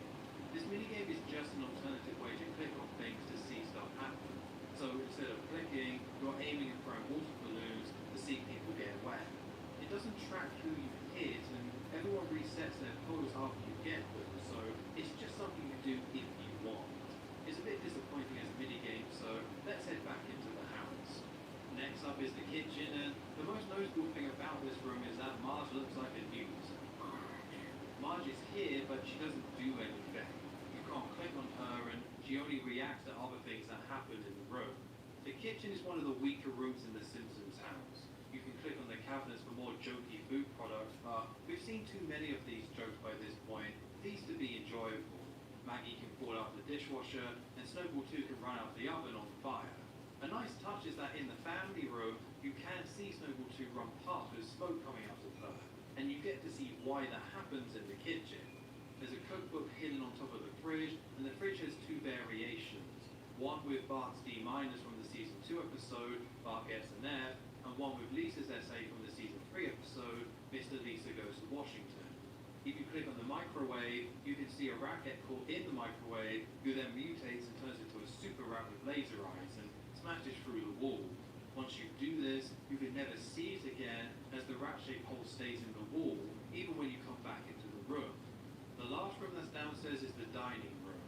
We can see the Simpsons family eating, Santa's little helper eating Homer's dinner, so he decides to eat his dinner, or the room can just be empty.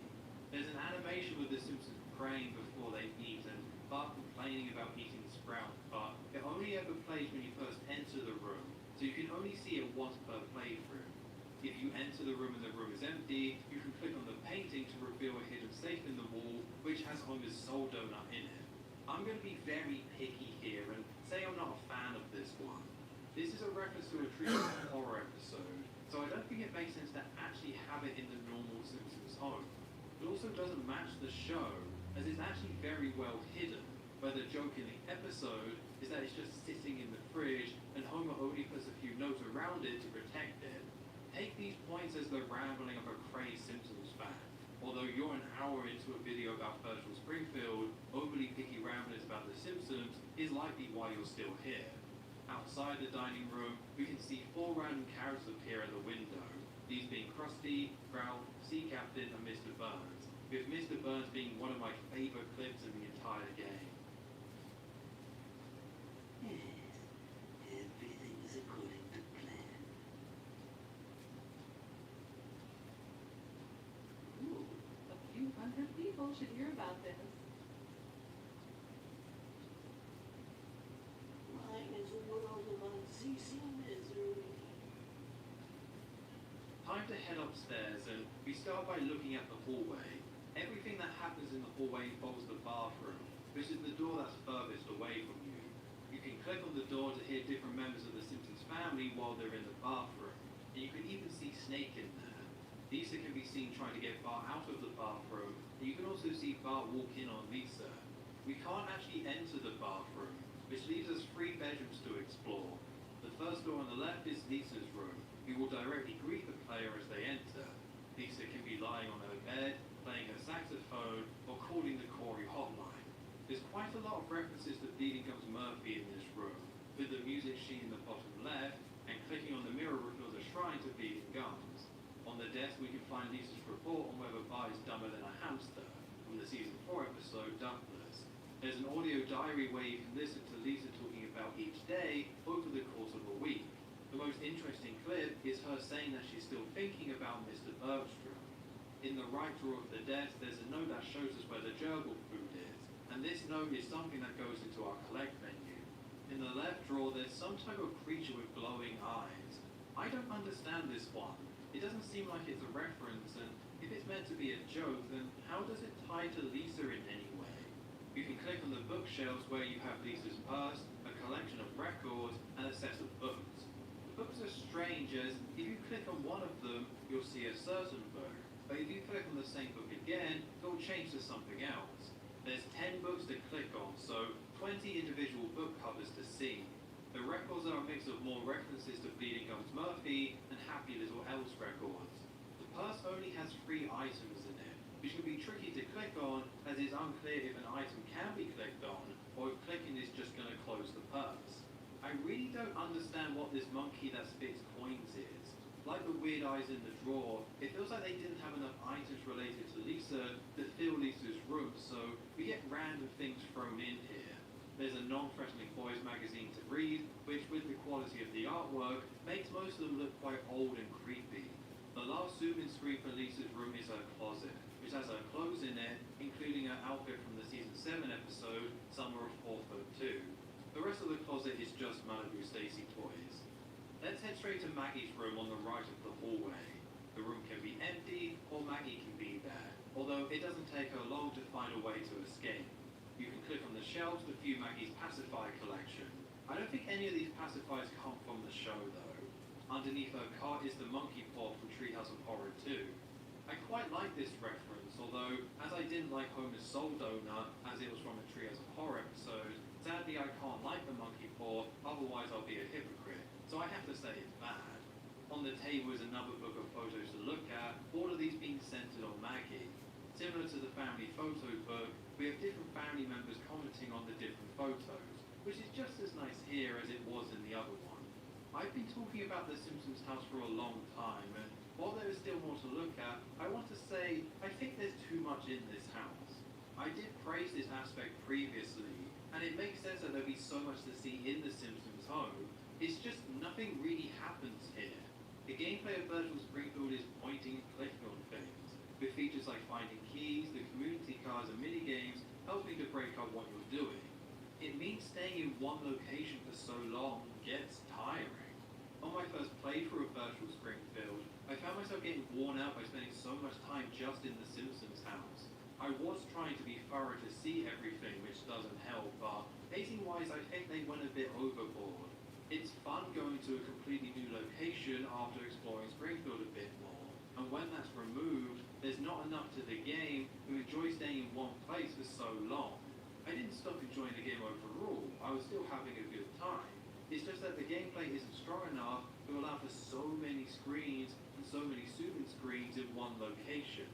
The Simpsons house is by far the biggest location in the game, so it's only a problem here, and it's one you can easily circumvent by going through the rooms a bit faster.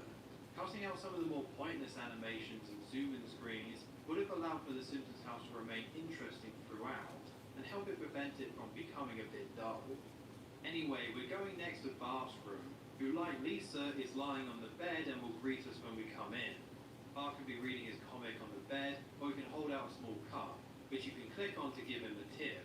He can also walk into the room and stand there completely gauntlet. We have the crusty alarm clock which quickly breaks, and clicking on the window as Milhouse or Martin appear who are being thrown upwards somehow by the bullies.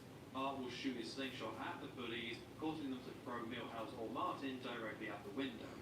We can click on the shelf to see some short animations, like the scratchy doll being skewered. There are 3 zoom-in screens to check out, starting with Bart's desk. There's a few direct references to see. with the property of Bart Simpson stickers from the season 3 episode Radio Bar, the Dino Sponges from the season 7 episode Bart Sells His Soul, and Mr. Honey Bunny in the top drawer from the season 6 episode Leaves Him on Ice. In the left drawer we have Bart's Slingshot, which takes us into another mini-game. This one is called Slingshot Toss, and you fire green pellets out close to a sideshow bomb. It doesn't track your score in any way, there's no way to win. When you fire a shot after you aim the slingshot, it doesn't always land in the same place. I don't want to be too harsh to these mini games, as they're just here to break up all the clicking, and they're not really meant to be all that deep. I just wish they were structured in a way to not feel so pointless. They don't need to add much depth to each of these, but too many of them just feel like a waste of time and effort. You can go into Bart's Closet, which has a collection of board games, a crusty doll that you can click on to hear different voice clips, and a box of explosives. The last zoom-in screen is a bit hidden, but if you click on Bart's bed, you can look underneath it. There's a Play Dude as a birthday gift from Homer, and a Homer voodoo doll. If you click on different parts of the doll, you can hear Homer tell Marge that different parts of his body hurt. The important thing to do here is click on this note hidden underneath the boards. This is a top secret note, and it shows the location of Bart's secret stash at the school, and it's something else that we can collect. That's everything in Bart's room, which leaves Homer's and Marge's room. There's 2 states this room can be in. If you just enter the room, then the room will be empty. If you wait outside the door and have the right animation trigger, you see Bart as an explorer go into the room, and you're taken inside to see Homer as Mr. Plow about to snuggle with Marge. Marge will stay on the bed and stare at you as you click around, but won't react to anything you do.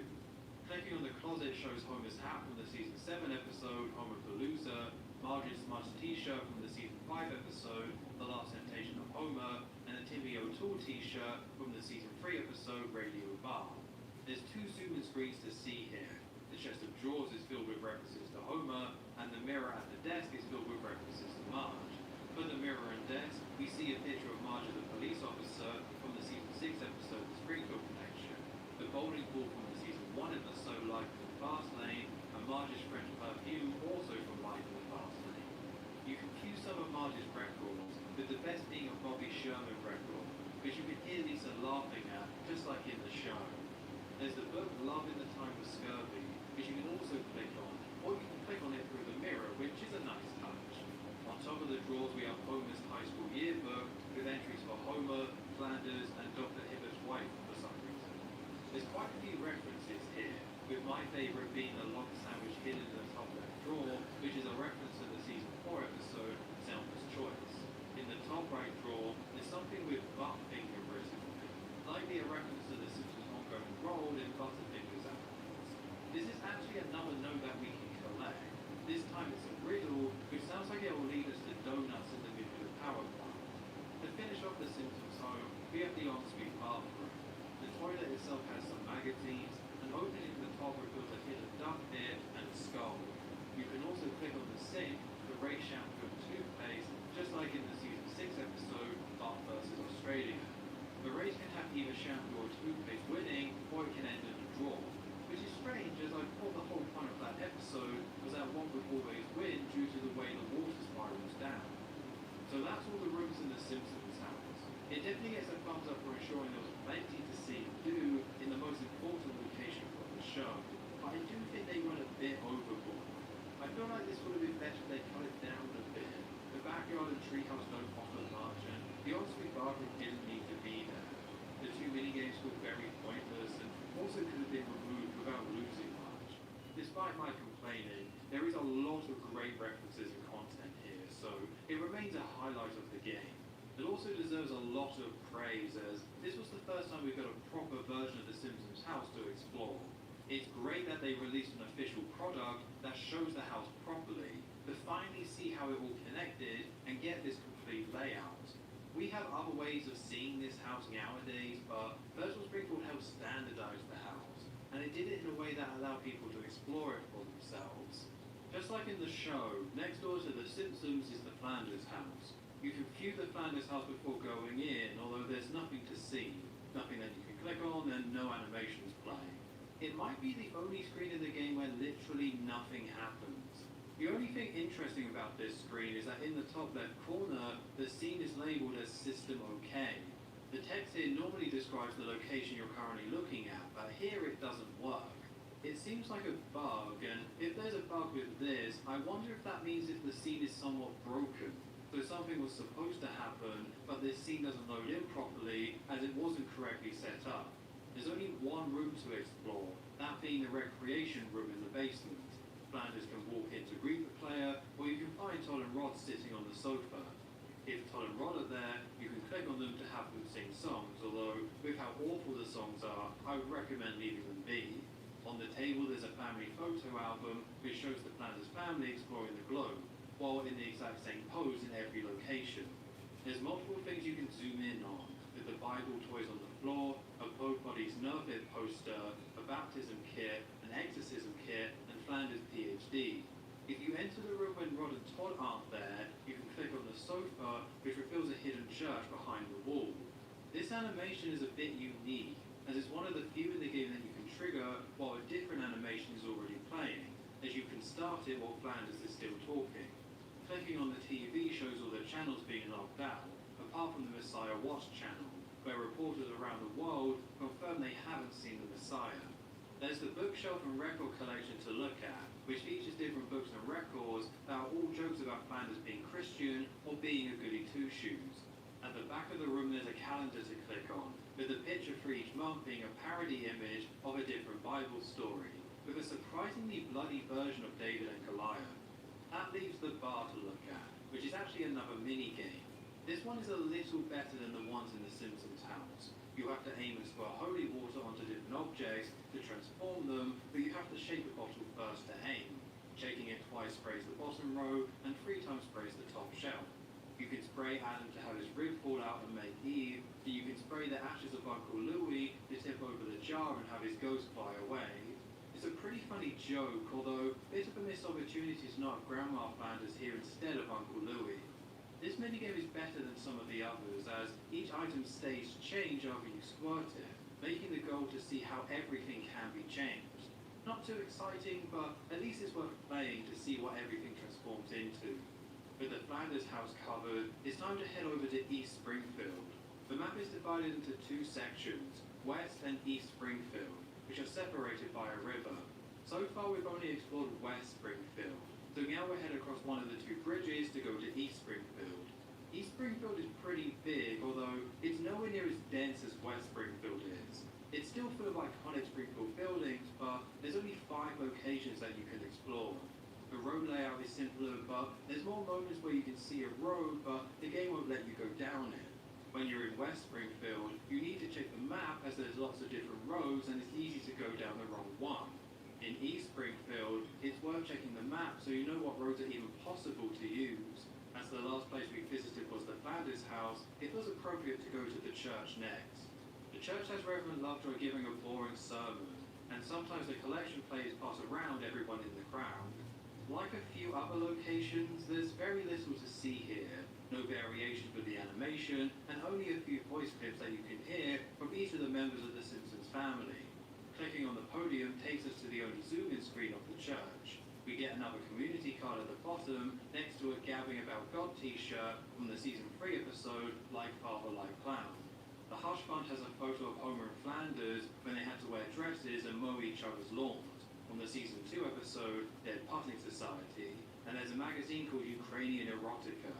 Not sure I quite get the joke here. Is Lovejoy meant to be into Ukrainian women that look like Homer? I don't quite see the connection. The church is a few locations that are quite simple, so let's jump to the next one by going north and visiting the cemetery.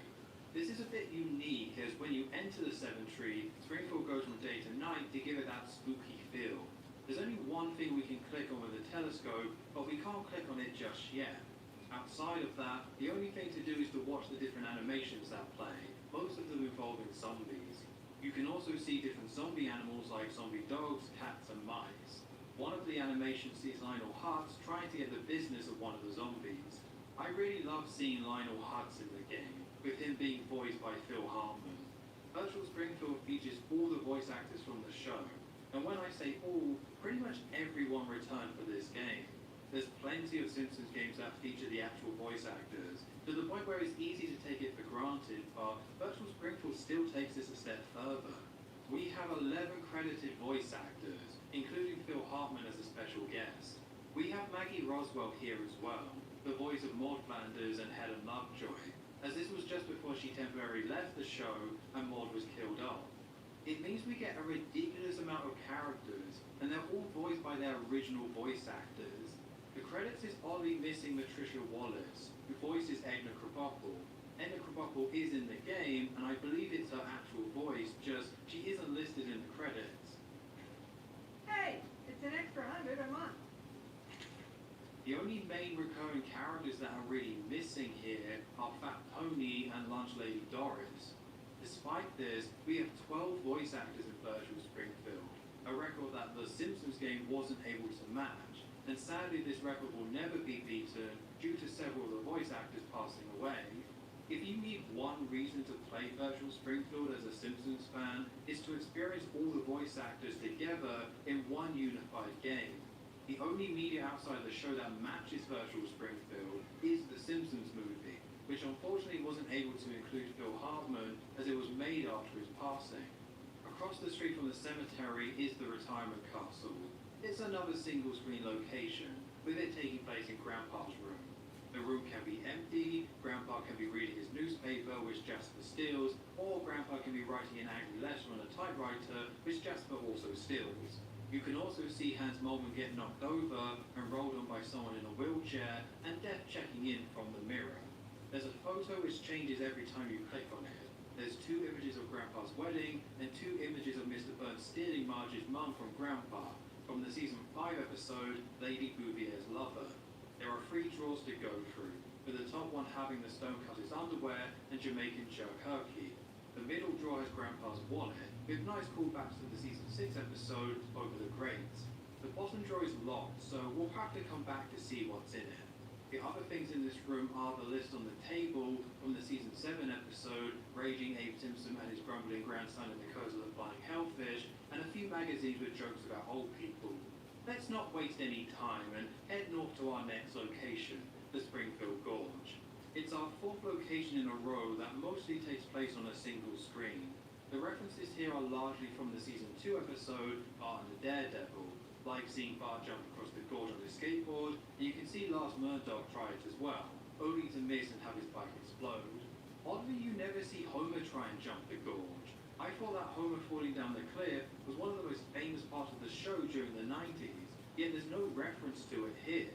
There's a version of this screen with vultures circling on the top, and you can also see a campervan drive past and almost fall into the gorge. There's one zoom-in screen by clicking on the tourist binoculars, which gives you a view of the rest of Springfield. This is another screen where it doesn't display a proper name, listing System OK, just like outside of Flanders' house.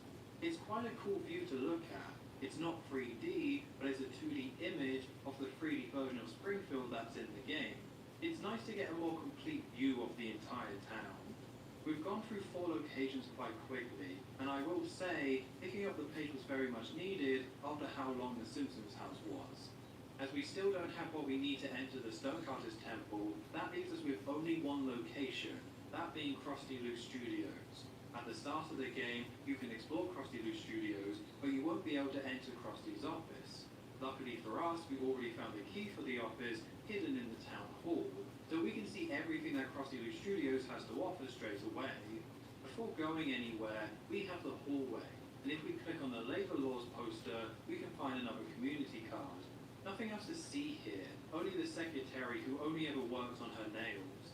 It's a shame that this character isn't Lois Penny Candy instead, Krusty's assistant from Like Father Like Clown.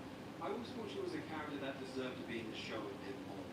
We'll save Krusty's office for last and instead go into Studio 12. This is where you find Ken Brockman recording action news, where you can watch 3 different news stories. The first is about killer bees, with Professor Frick showing up a machine that ends up hurting him. The second is Artie Pie in the Sky, reporting on fish spinning over a bridge. The last one is William giving a press conference, and accidentally calling himself Chef instead of Chief. Nothing else to click on here. There's a guy who will smile and wave at the player, and a woman gives Ken his precious Danish, as a reference to the season 5 episode, Far Guest Famous.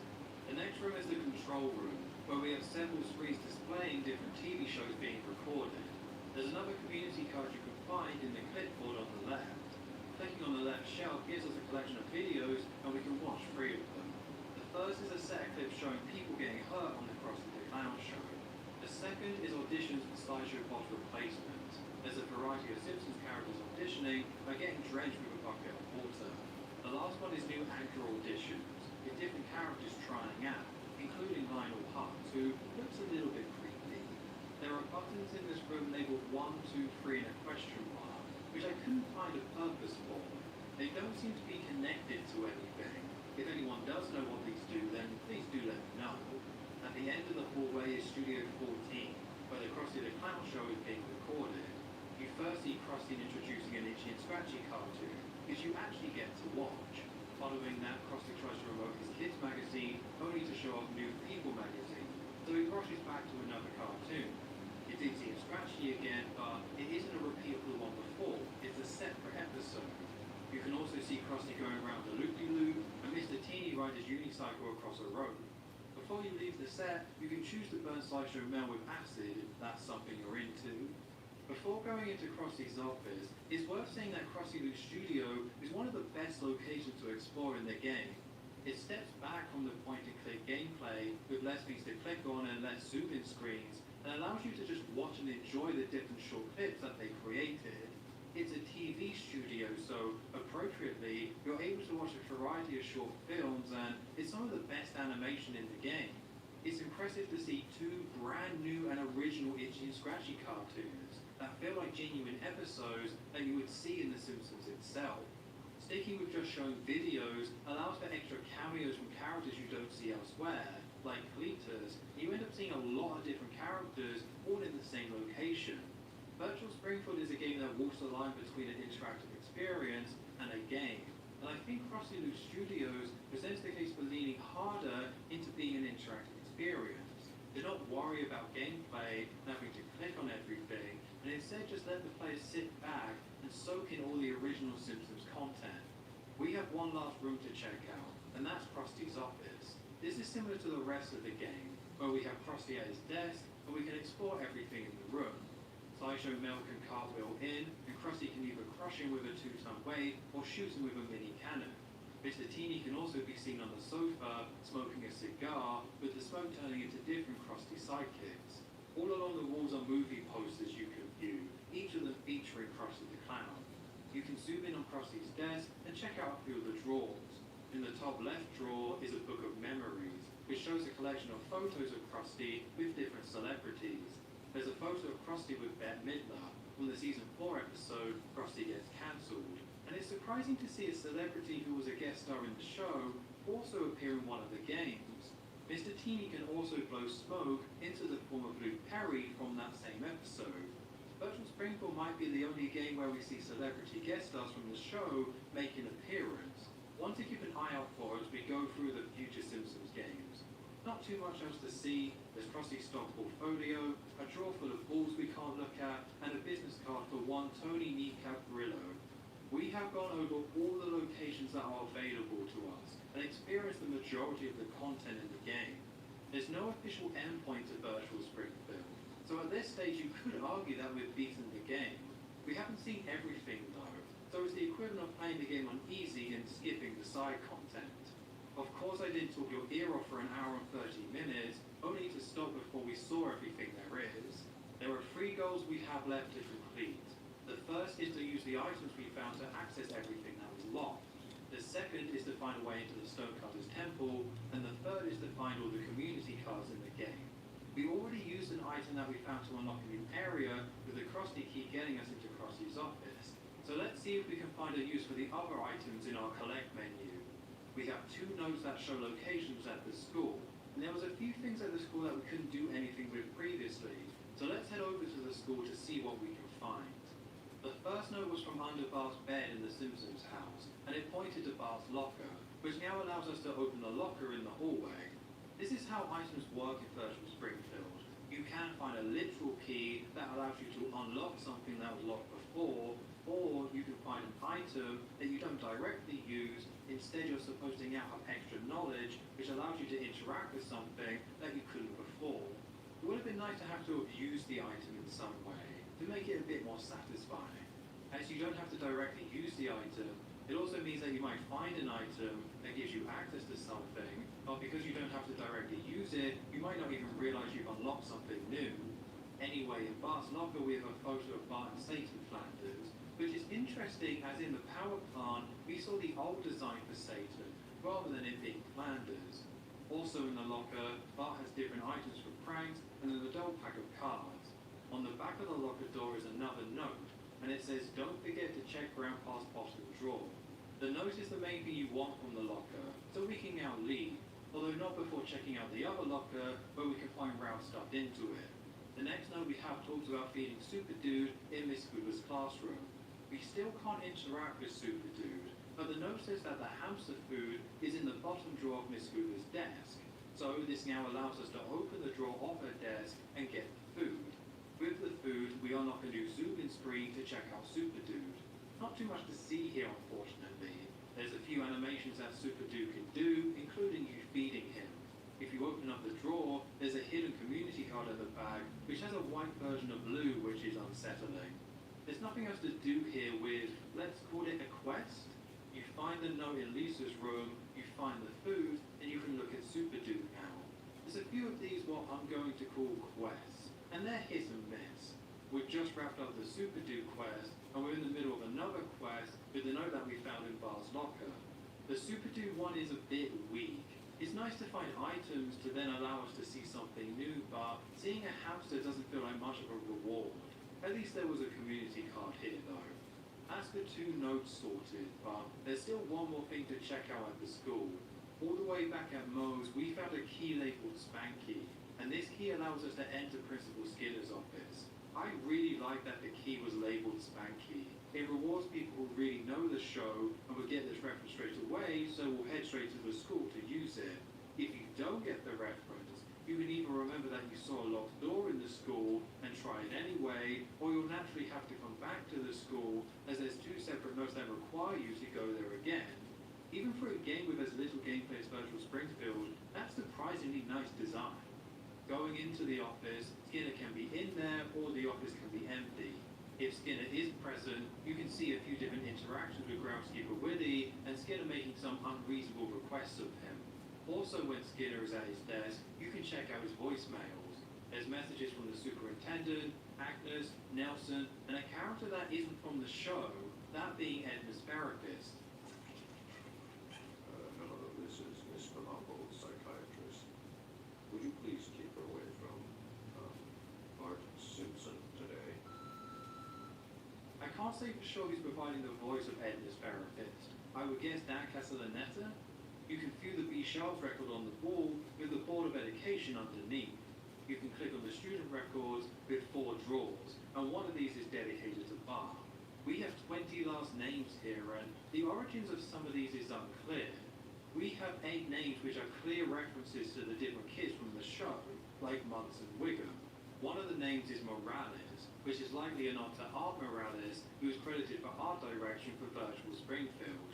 This name is very difficult to read, so I'm likely going to get it wrong, but I believe this is another dev who was one of the animators, called John Nooney Macker. For the other 10 names, I really have no idea. These surnames are pretty specific, which means they're likely referencing a real person, but I couldn't find any connections that made sense. For example, the most famous person with the last name Tobler, which is a German name, is Theodor Tobler, who invented the Toblerone. I couldn't find a connection with these, but this is Virtual Springfield where everything seems to be a reference, so leave a comment below if you have any ideas about what these could be tied to. The last area to explore in Skinner's office is his desk. There's a drawer with a collection of magazines and photos, and the desk is covered in different post-it notes written by Skinner. If you select on the computer, then you're taken to a primitive 90s version of the internet. There's a login screen which parodies AOL, with Skinner's login details all filled in. There's a panic and cry button which plays sound effects of Homer panicking and crying. I don't really get the joke with Homer being the voice of these 2 buttons, so let's quickly move on and log on. There are 5 clickable options, which include a chat room, an Itchy and Scratchy forum, an advert for an event, and the news. 4 of these links don't actually work, and when you click on them, you get one of several different weird error messages. The only link that does work is Skinner's emails. We have an email from Superintendent Chalmers asking about a child being attacked by a Quidgimo, a kind of confusing reference to the season 1 episode, Bart the Genius. The second email is from Martin Prince, talking about the telescope in the cemetery and giving us some degrees to check out. This email is unique as reading it unlocks the telescope for us to use, which is the only time that you unlock something without getting an item added to your collect menu. The last two emails are from Bet's March Again and Nelson, who's laughing at Skinner as he saw his mother riding the bus. That wraps up Skinner's office and it's a pretty nice extra area to explore.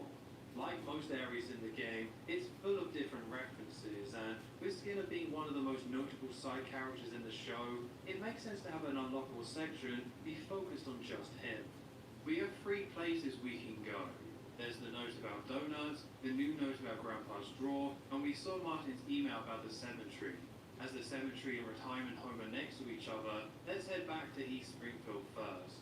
In the cemetery we can now use the telescope, and have a few different angles we can point it at. As Martin described, the interesting bits are at 60, 180 and 300 degrees.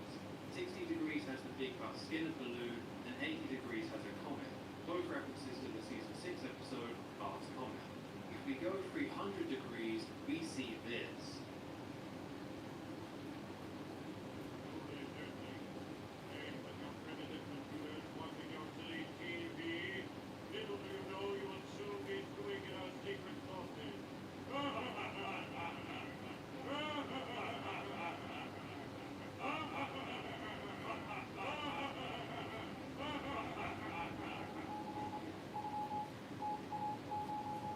I really appreciate that they got Kang and Kodos in the game somewhere, and seeing them through the telescope is a really nice way of including them without removing the feeling that you're exploring ordinary Springfield.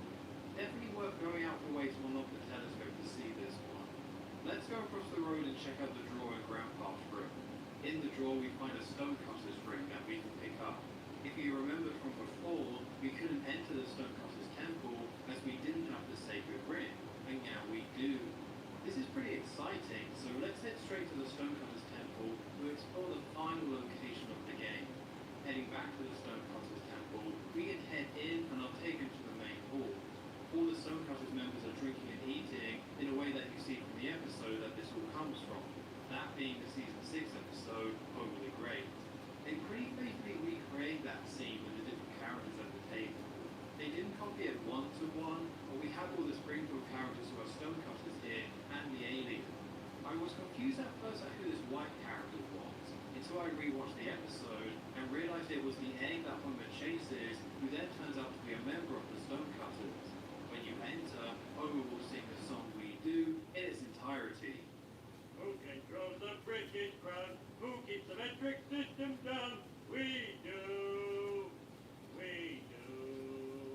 It's only him that's singing it, rather than everyone in the hall, and there's no backing track, which makes this a lesser version of the song, but a unique version all the same. Clicking on the picture at the back cycles through a series of pictures, showing different people paddling Homer as part of his initiation. There's an extra character scene whacking Homer that wasn't in the episode, and I can only assume that it's meant to be Matt Groening. Matt Groening made several appearances in later Simpsons games, and is normally shown as being grey, but in earlier on-screen appearances that he made, you can see that he had brown hair.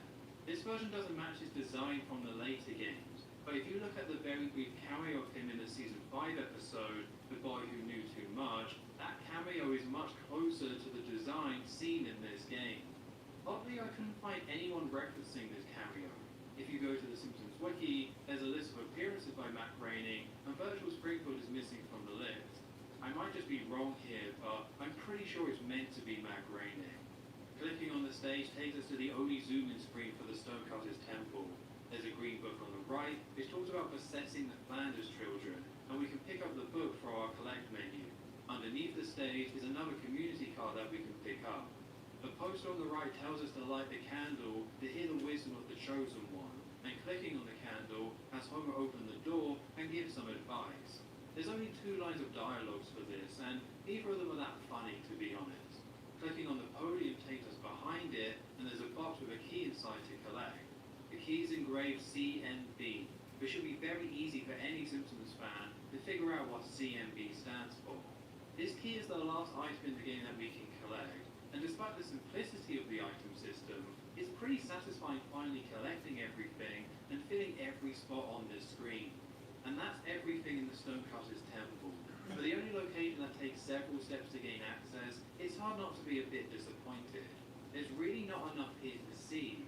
The main hall looks great, but there's little to click on and no extra animations to check out. Many of the other locations have much more to see and do, and with this being hidden and more of a reward for fully exploring Springfield, there needed to be more here. Saying that, the Stonecutter's Temple was the perfect spot to use as an unlockable location. Unfortunately for us, there's still a bit more to see before we wrap up. We picked up the book about the Flanders children, and heading over to the Flanders house with the book allows us to watch this new animation.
really nice idea to motivate people to check out every scene fully, to make sure they don't miss any of the cards. You don't need to do this at all though. It's not about rewarding the player for checking every inch of the game, it's just about making the player grind. There's a moment when you're playing this game when you realize something isn't right due to how little cards that you have. And it's a very strange feeling. You don't know if you're an idiot that's failing to find the cards and you're just missing them, or maybe there's a ton of extra locations to find that you haven't seen yet, or maybe it's broken in some way that you don't understand. The best way to figure this out without looking it up online is to revisit a location you've already seen with a card, see it respawn, collect that card again, and then see that it gives you a different character. The cards aren't always present though. It's possible to go to a card location and have it be missing, which gives you the complete wrong idea of what's going on.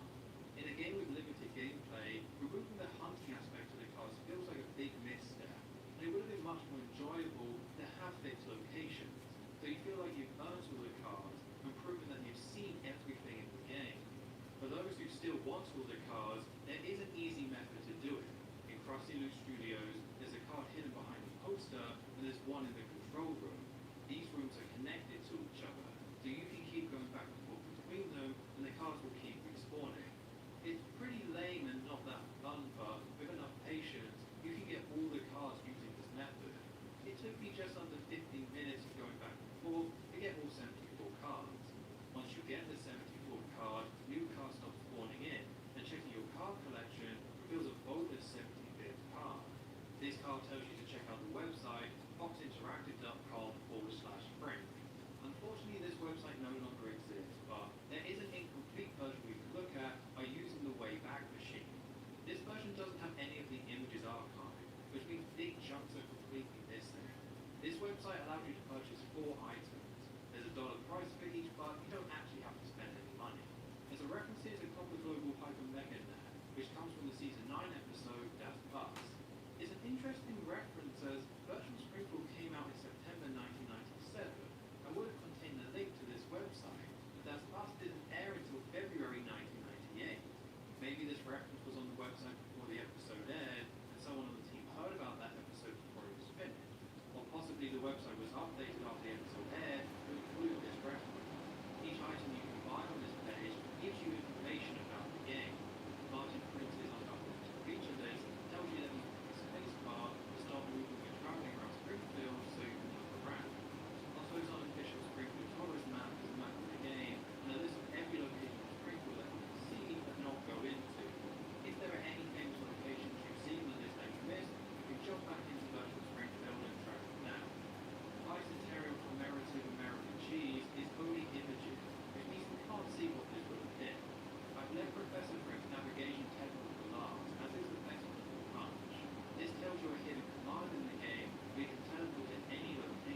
just not one that holds up entirely over the course of seeing every little detail.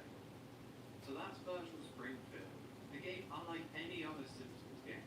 It has a strong premise, bringing you into the show by stripping back all the gameplay to simply let you see Springfield and all the characters that inhabit it. It is packed full of iconic locations, familiar characters, and there's so many specific references to the show, it would be a huge task just to catalogue them all. They found a way to create a visual style that feels correct, using the limitations of the technology from the 90s, by smartly combining a 3D world with 2D animation. The animation doesn't always look great and it can be a bit off, but this game is clearly made with a lot of love and care for the world of The Simpsons. It caters to all types of fans, to someone more casual who just wants to mess around with it for a bit, to the more hardcore, by hiding secrets and adding in more obscure references. On top of that, the writing is actually pretty good, and Virtual Springfield has the honour of having the most voice actors from the show in it, really fleshing out the characters and giving a very clear reason to check this game out. I love this game, although it does have its flaws. The navigation could have been improved, with the compass and point system being confusing, and it's easy to go the wrong way without realising. Community cards are a bit of a letdown, introducing a tedious grind rather than rewarding exploration. The gameplay being stripped back is both a positive and a negative. It's a positive as it allows you to sit back and enjoy the world of The Simpsons, but it does limit how engaging Virtual Springfield can be. It's pointing and clicking at its most basic. The item system does its job, but it doesn't really involve any real puzzles, and the minigames largely fall flat. This is a game that will bore some people, and I can't blame anyone for moving on from the game after only an hour or so. I'm going to cut to the chase for ranking Virtual Springfield, because it's going right near the top of the list. If I was ranking these games based on general playability and only as video games, Virtual Springfield is pretty weak, and I would be recommending you play Itchy and Scratchy Ministry of Madness over this, as that was more fun and original. However, for Simpsons fans, Virtual Springfield is a must-play, thanks to its portrayal of Springfield and the amount of original Simpsons content it provides. On this alone, it goes above Cartoon Studio and Bart's Nightmare. Cartoon Studio is also filled with content, but not to the same level, and Bart's Nightmare is simply too flawed to be considered better than Virtual Springfield. That leaves us with one question. Is Virtual Springfield better than The Simpsons Arcade? I had to think about this for a long time, and I even replayed The Simpsons Arcade on a live stream in order to try and answer this question. The Simpsons Arcade is incredibly charming, and it's a decent beat-em-up that can be played with more people. Not every level is a winner, and it can be beaten in 30 minutes, with little reason to replay it. The Simpsons Arcade main appeal to me is that it's a unique take on the show. With a talented Japanese developer, we created the show in an enjoyable format through the lens of Season 1. That's really cool, and The Simpsons Arcade will always stand strong on that alone. Virtual Springfield, on the other hand, is a celebration of the golden age of the show, and in a very direct way, it gives Simpsons fans more Simpsons content. It can't compete gameplay-wise, so it's easy to disagree with me on this one, depending on what you value in a Simpsons game. But to me, Virtual Springfield is more worth your time if you love The Simpsons. So I'm putting it above The Simpsons Arcade, and we have a new number 1 in the ranking. It's not easy to access this game nowadays, but you owe it to yourself to find a way to play this and have a great afternoon checking out Springfield. When I looked at Cartoon Studio, it made sense to me that the cartoonists would disappear due to the rise of the internet and access to actual animation tools increasing. Virtual Springfield, it feels like we should have seen this type of game for other animated shows. Any game based on a cartoon wants you to feel like you're actually exploring the world of the cartoon, to the point where Virtual Springfield feels like it's almost cheating by letting you do that exclusively. Well, part of the reason that we didn't see more games like this is because point-and-click adventures declined in popularity. I also think that The Simpsons is one of the few shows that flesh out its world and characters enough to justify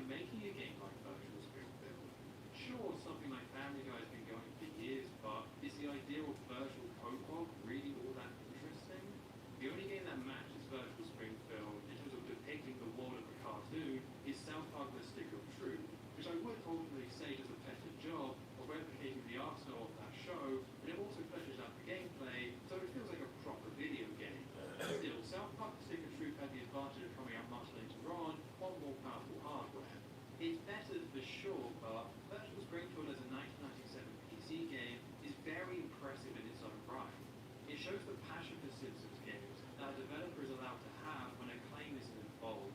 And thanks to that passion, it remains a great piece of Simpsons history. And that's Virtual Springfield added to the list. Thank you very much for watching.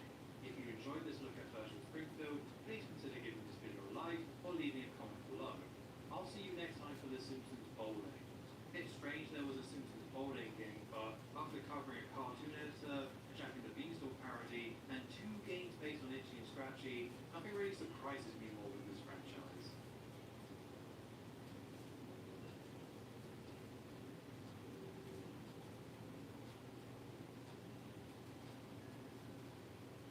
The Simpsons is, and likely always will be, my favourite TV show. From watching it as a kid on BBC Two, on VHS, on Channel 4, and eventually collecting the DVD box sets. There was a time where I spent every night falling asleep to watching The Simpsons, mostly season 5 and 6. Because of this, it will always be a special show to me. I still have my old VHS tapes to this day. It's pretty cool seeing all this original artwork of The Simpsons just for a compilation of a few episodes. Outside of my love for the show, The Simpsons back in the 90s was massive and was one of the most popular TV shows at the time, averaging nearly 30 million viewers per episode in its first season in the US.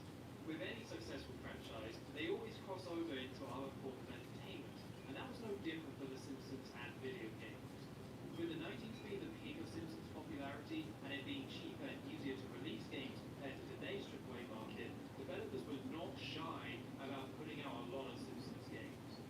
Despite being a fan of The Simpsons, I was quite on and off with the video games growing up, which is most likely due to their inconsistent quality. I played some of the 2D era games, but didn't get much out of them outside of just being interested in how often strange they felt. Can't say I remember enjoying them much as games though. During the 3D era, I had the Simpsons program for the GameCube, and of course put a lot of time into what many would call the best Simpsons game, The Simpsons Hit and Run. Outside of that, I did play through the Simpsons game, and wasted probably too much time on The Simpsons Tapped Out. But that's where this story ends. EA seemingly still owns the license to publish Simpsons games, but with the show not as popular as it once was, and licensed games also going out of fashion, there hasn't been any new Simpsons games since 2012, and no major releases since 2007. As someone who still watches the show regularly, and has played some of these games, it got me interested in going back and revisiting every single Simpsons game ever made. Certain games do have a bit of a bad reputation, honestly I would guess most of them do, but I want to go back and play them all myself and rank them. Find out what the worst Simpsons games are, and find out what is the best Simpsons game ever made. It might not be The Simpsons Hit and Run. It could be Bart's House of Weirdness for all we know. You don't know, you've never played it. To make such a ranking, it only makes sense to start at the beginning with the very first Simpsons game ever released, so today I'll be checking out The Simpsons for Arcade. The Simpsons Arcade was developed and published by Konami, releasing in March 1991. By 1991, Konami was a well-established developer, releasing games throughout the 80s, including classic titles like Castlevania and Contra. But they weren't just releasing games for home consoles, but releasing a lot of games in the arcades. Konami were successful at establishing their own IP, but did work on licensed games from time to time, including a Top Gun game for the NES. In 1989, they released Teenage Mutant Ninja Turtles, a classic multiplayer beat-em-up for arcade, which ended up being their highest-grossing arcade machine they ever made. While that game did get a sequel in 1991 with Turtles in Time, the fact that the first one did so well, you can see why they might want to expand out into other franchises with this formula. That eventually led to X-Men in 1992, but before that release, they released The Simpsons. So The Simpsons was ported to PS3 and Xbox 360 in February 2012 by Backbone Entertainment, who released a number of retro ports on the 360, mostly for Sega. Strangely, it was removed from PSN as soon as December 2013, and was removed from the Xbox Live Marketplace sometime after that. There doesn't seem to be an official reason why it was only available for a short time, but luckily for me I did purchase the game when it first released, and my Xbox 360 arcade I bought in 2008 still something worked, so I'll play that version for this video.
setting is a bit more of a basic recreation of the show, before they have to ramp things up and get more samey in the later levels.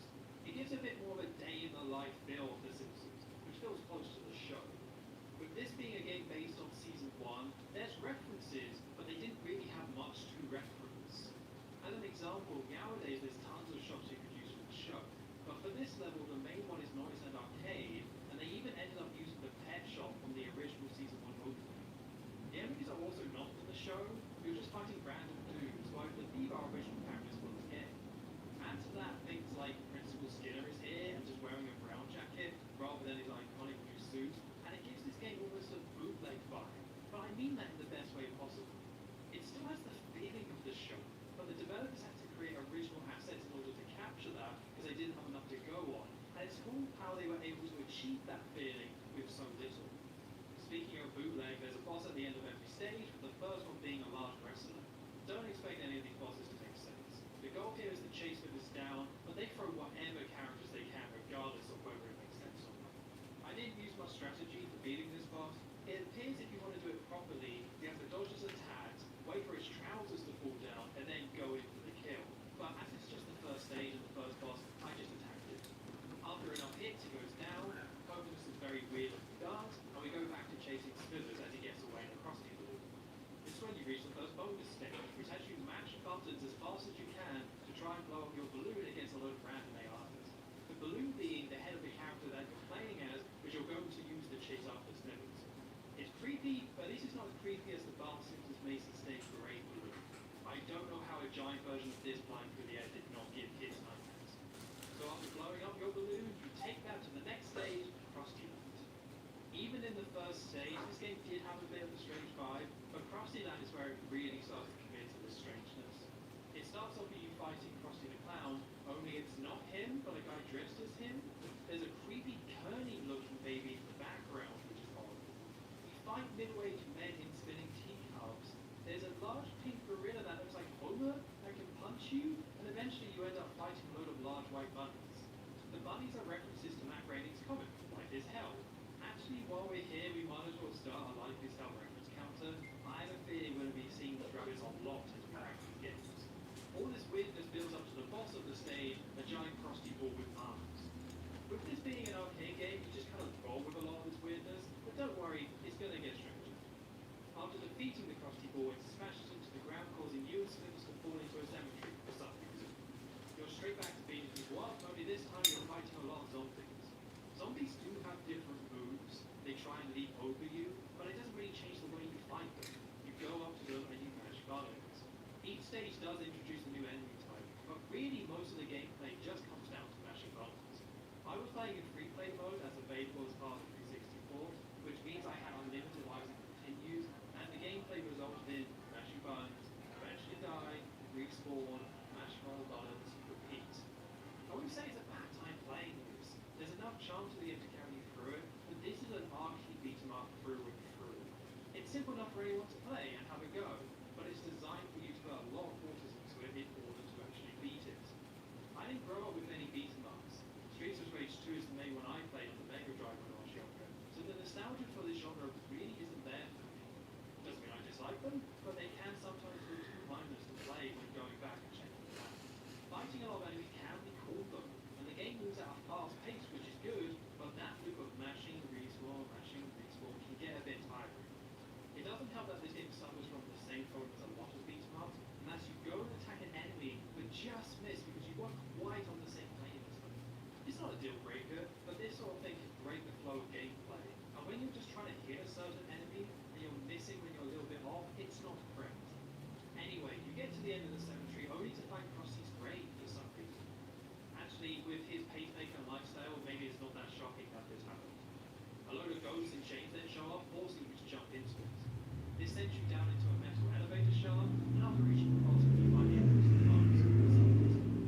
Bosses come out of those, and you have to fight two goons who look like children wearing their father's suits, while their face still look like they're old men. While trying not to think about it too much, you defeat them both, and enter stage 4, Moe's Tavern. Moe's Tavern has seen a pretty nice upgrade. The whole stage takes place in the bar, meaning it's much, much longer than normal. You get to fight on the bar with Moe behind it, sometimes on the phone, sometimes doing tricks.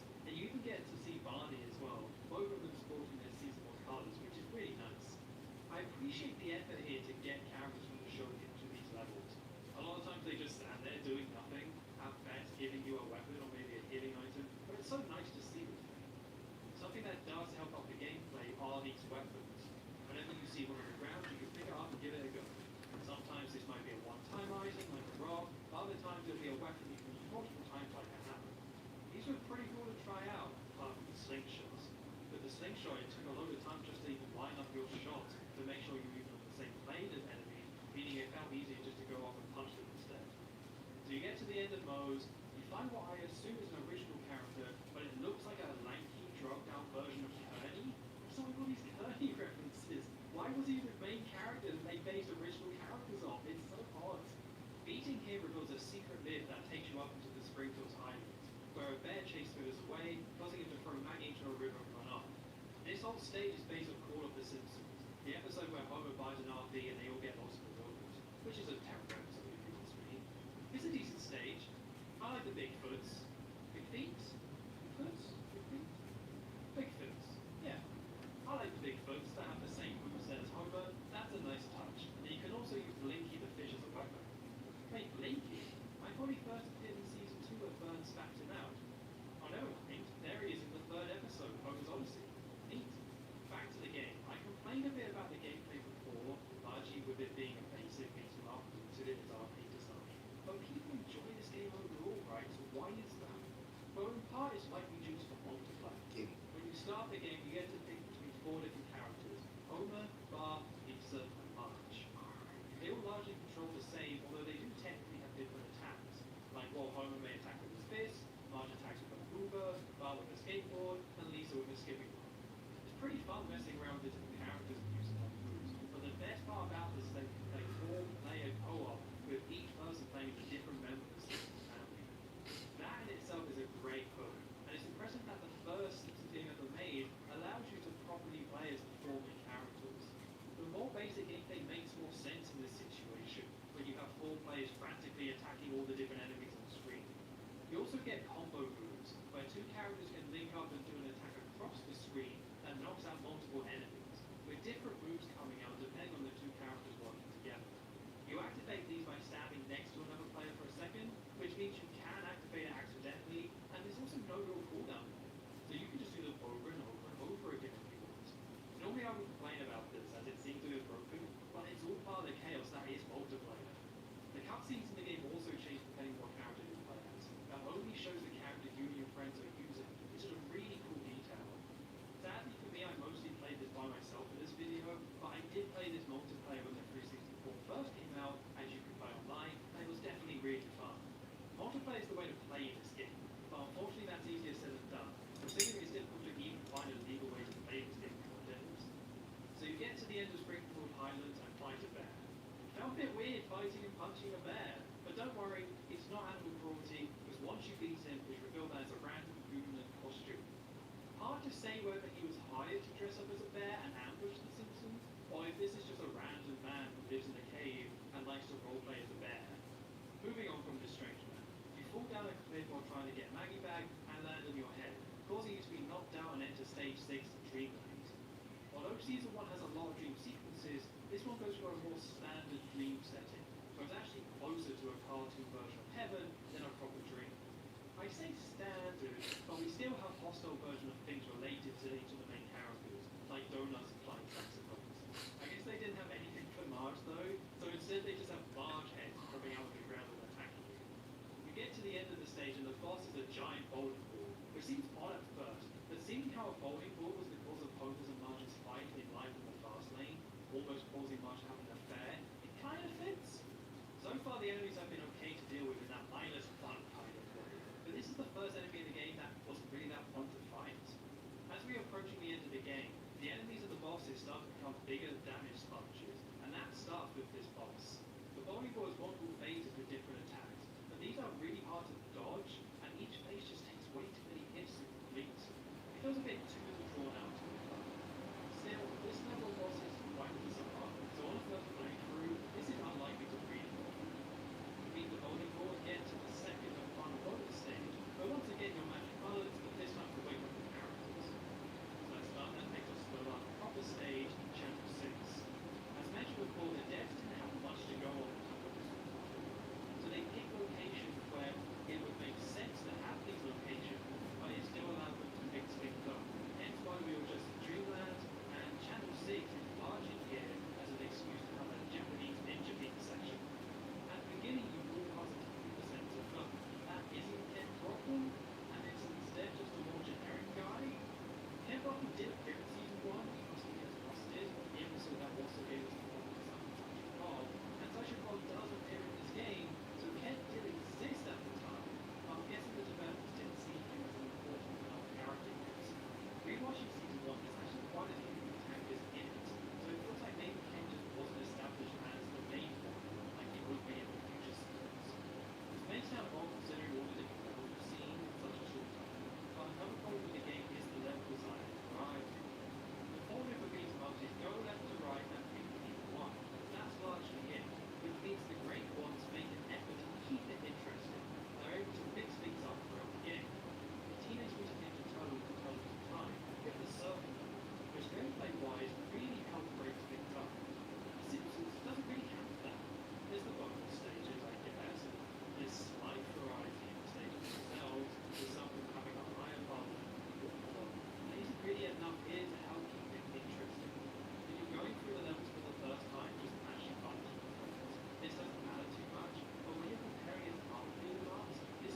saying this is the optimal way of fighting this boss, or even playing this game in general. A quick YouTube search shows that people are insanely good at this game. But this is an arcade beat 'em up, so mashing buttons is going to be the average experience for most players.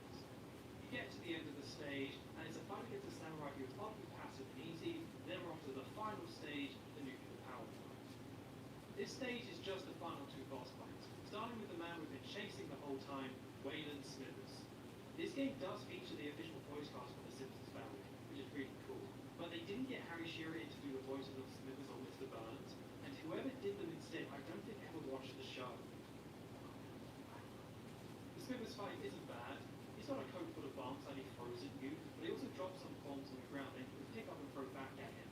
Rather than taking place on one screen, it actually scrolls left to right, which means Smithers can go off screen, which doesn't feel too great. After beating him, he blows himself up, with Mr. Burns shortly smashing through the wall in a giant robot suit. This fight is also a bit of a slog, sadly, as it takes so many hits to defeat him, but it does have good final boss fights, with the robot suit he's in changing forms as it takes damage. It definitely feels like a quarter goes over. One last attempt to get you to spend all the money just so you can see the end of the game. After delivering enough hits, the suit is destroyed, a 7-foot Mr. Burns pops out, and I'm pretty sure he dies. I mean, that's a bit grim, but never mind that though. Maggie is rescued, and the Simpsons walk down the street at night while the credits are playing. I've complained a decent amount about this game so far, but I really did have a good time in the end. It only took me 40 minutes to beat it on my first playthrough, and the short length really helps the flaws take a back seat. It's fun going through each level and experiencing all the weirdness. It's fun seeing all the early Simpsons references, and for the most part, it's a decent time mashing your way through all the enemies. The presentation massively helps this game. It's so bright and colourful to look at. I love the way it takes this Season 1 art style and translates it into an arcade game. I won't lie, there's something so cute about the way Homer looks in it. You know how you can pause the show and see some really bizarre faces, some of which at this point has become memes? Well, you can almost do that with this game as well. The animation for these characters is so expressive and exaggerated that you can see some really great poses by pausing. I love the ones for Marge. She looks so manic and crazy compared to her normal stuff in the show. Also, when she gets shocked, it shows her having ears, meaning I guess she's a rabbit person? Not one I want to think about too much. 364 also includes the Japanese version of the game. The original Japanese release was 5 months after the US one, so it doesn't include any major content changes, just a few quality of life updates and tweaks, like a new score system and a couple new weapons like the atomic bomb. I think some of the bosses also got brand new attacks, which are very odd to see after playing the US one so many times. It probably is the better version due to these tweaks, but it doesn't matter too much which one you play, with the core game being the same in both. Before I move on to ranking this, there's a couple of ports of the game we need to take a look at. A company called Novo Trade ported the game to MS-DOS and the Commodore 64 in the same year it released in the arcades. Let's start with the MS-DOS port, and while it isn't able to achieve the same quality level as the original, the core game is still there on face value. It doesn't look as good, sure, but it manages to keep the same art style. You get a faithful version of the intro cutscene, although some of the scenes are flipped for whatever reason. When I first started playing this, I thought it was alright, but its problems become clear very quickly. You can't quickly go between moving and attacking in the same way you can in the original, which means you're either moving or you're just standing still to attack. You don't move around during fights as much because of this, as it opens you up to being attacked, and it's just much slower. On top of that, the enemies themselves move much quicker, and for whatever reason, when you attack them, they don't get stunned properly, and start moving again microseconds after you hit them. This results in the game being a lot of just standing there, attacking over and over, and hoping for the best. Yes, you can go and chase down enemies, but it's so slow and tedious to do so, and your attacks just don't connect in the way they should. I ended up getting a game over halfway through Stage 2, and I was really happy to no longer have to play this, because this was just a bad time. I would complain about it only supporting 2 players rather than the full 4, but that doesn't really seem to matter, because this is a beat 'em up, where the act of beating people up feels bad and is frustrating. There's really not much to say of this one, apart from maybe this right up in your house without the glasses on. Now, the Commodore 64 is a different story. I don't know much about the Commodore 64, but I know it definitely isn't as powerful as an arcade machine or a PC, so we are guaranteed to get something noticeably downgraded. You start the game, and after a long loading screen, you get a recreation of the opening from the main game, which honestly doesn't look too bad. It's clearly taken a hit, yes, but I expected much worse honestly. I think the main reason for that is these black outlines. It really helps the visuals a lot. The character select screen is pretty close as well, although for some reason all the characters are blacked out initially, and you just have these eyes staring at you from the void. After again, a pretty decent recreation of the opening cutscene showing Smith stealing Maggie, we can start the game, and it's a pretty rough first impression. A lot of the original art style has been lost due to the process of downgrading these graphics for 8-bit. While it is a clear downgrade, it does oddly feel impressive. You can tell a lot of effort went into trying to recreate the original. I was definitely expecting bigger cutbacks, but I was surprised at how much just remained here. There are even original enemies for this board, like these flamethrower guys in stage 3. Fighting them really sucks, but still, the effort's clearly there. Saying that though, it's still quite ugly. The surface sprites just don't look right at all. Like, just look at what they did to poor Marge. It's not even close. And if you don't mind not sleeping tonight, take a look at poor Otto in level 2. It's giving me flashbacks to the witch from Granny's Garden. Ultimately, while I'm impressed with how much of the original was here, the core was let down by how it plays.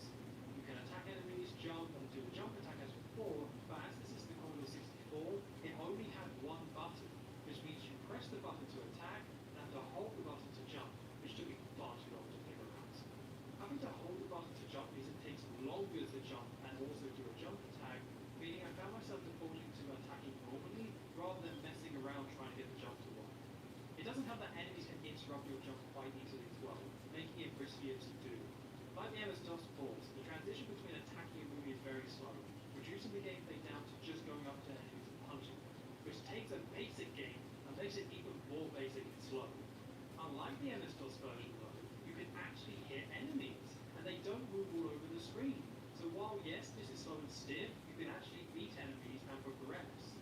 The Commodore 64 port also reduces the number of players down from 4 to 2, which is a shame, but is expected. I mean, just look at this. I can't say I'm surprised this doesn't support 4 players.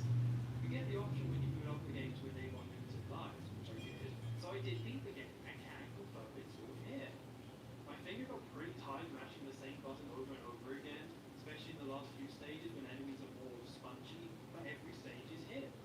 It was totally worth beating them all just to see this not quite right image of Batman, and hear this insane music that plays when entering your high school. I didn't necessarily hate my time playing the Commodore 64 core, which is surprising, as my expectations were pretty low, and just seeing this game running is a real novelty this week. Although saying that, it's still hard to recommend unless you're curious or just have a lot of nostalgia for this version. Right, so for ranking every single Simpsons game, I'll be ranking each of them based on 2 main criteria. First, is it a good game? And the second is how much will the Simpsons back out of it? Is it a good game is exactly what it sounds like. Is it fun? Has it aged well? And as a video game, how good or bad is it? The second is more about its worth to a Simpsons fan. If you love The Simpsons and have played it before, or you find something interesting about the game, like its interpretation of the franchise, or just find the fan service enjoyable.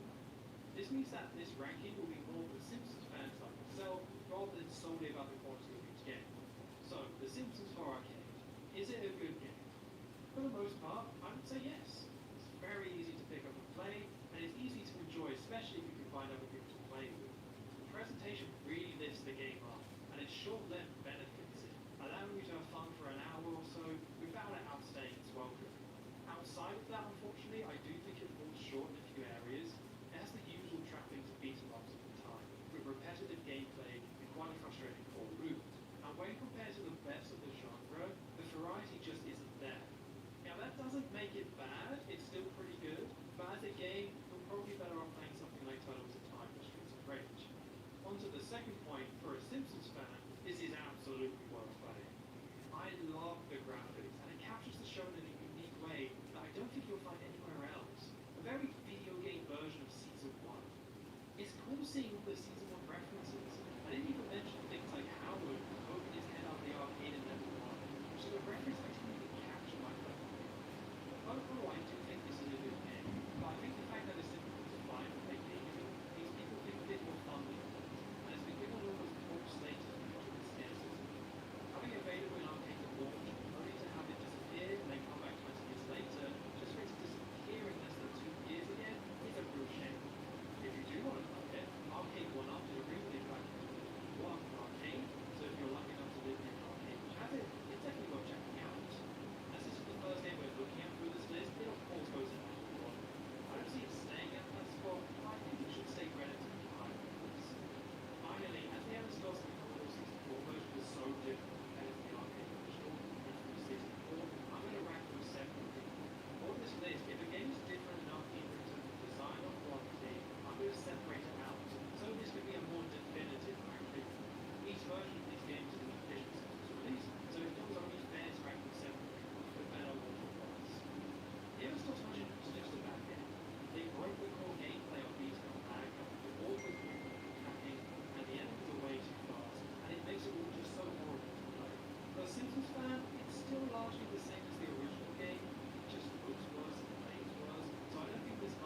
This means I'm ranking the Commodore 64 version second of the original and put the MS-DOS version in third place.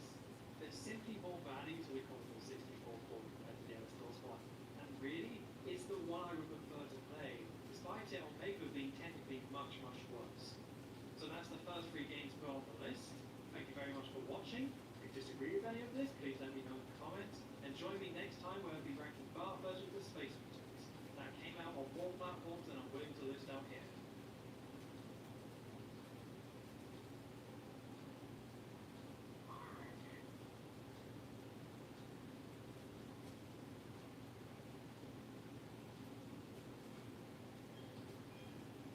The new IHOP value menu. All your breakfast faves, like pancakes, eggs, and bacon, are just $6 every day. Cheesy scrambles, French toast, and omelets with pancakes, all $6 each. The new value menu every day at IHOP. Private, your financial journey isn't a solo mission. Your money is a tool to support people, causes, and community good. Because sometimes all you need to make a difference is someone to help you make it happen. Private, where money means more.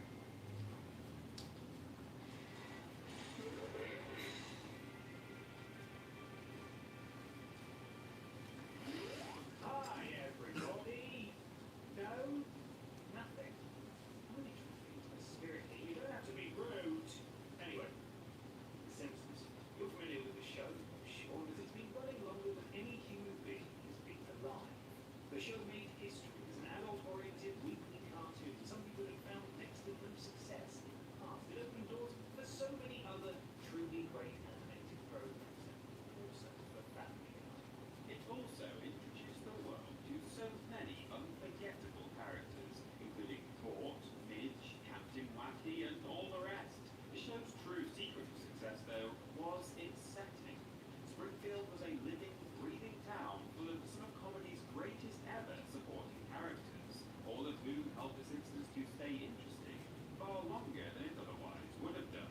But as any show that runs for thousands of years can attest, The Simpsons has had its ups and downs, or to put it another way, it's had its episodes before and after 1999.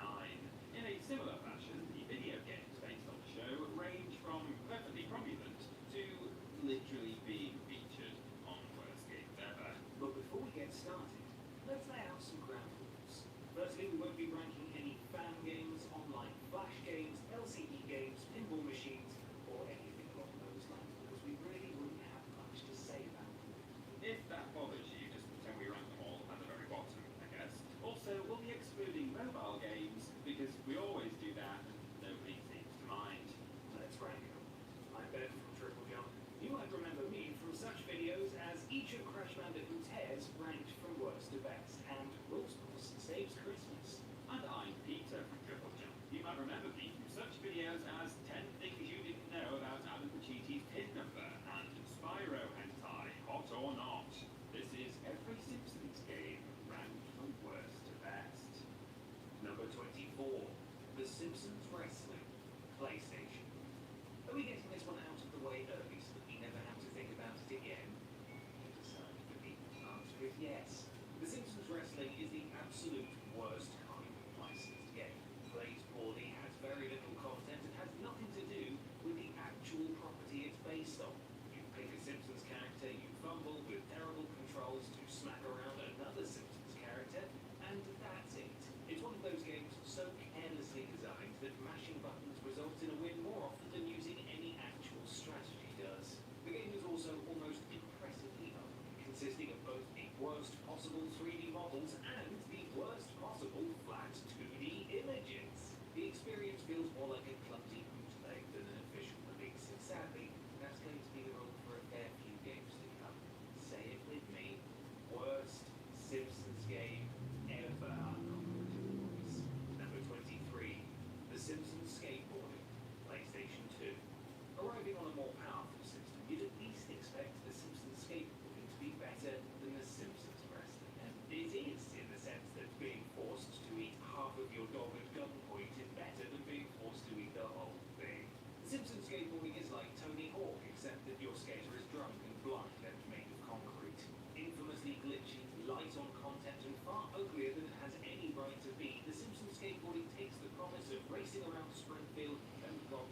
solid objects, you'll need to be pixel perfect to make simple jumps, and platforms you step on will move out from underneath you. We're not sure whether this game was designed to make children hate The Simpsons, fairy tales, or just video games in general. Number 21. The Simpsons, Bart's House of Weirdness, PC. We appreciate this game's honesty. This is one truly weird game. It begins with Bart getting sent to his room for something, and that is about all we can say with certainty. Interacting with certain objects around the Simpsons house will teleport you to side-scrolling adventure stages that couldn't possibly be more of a chore to play. The graphics and sound are fun, but at no point is the game actually fun. It's either exceedingly difficult to know what you're meant to do, or exceedingly difficult to do it. Like nearly all DOS platformers, Bart's House of Weirdness is very stiff and often unresponsive.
Virtual Bart, Mega Drive, and SNES.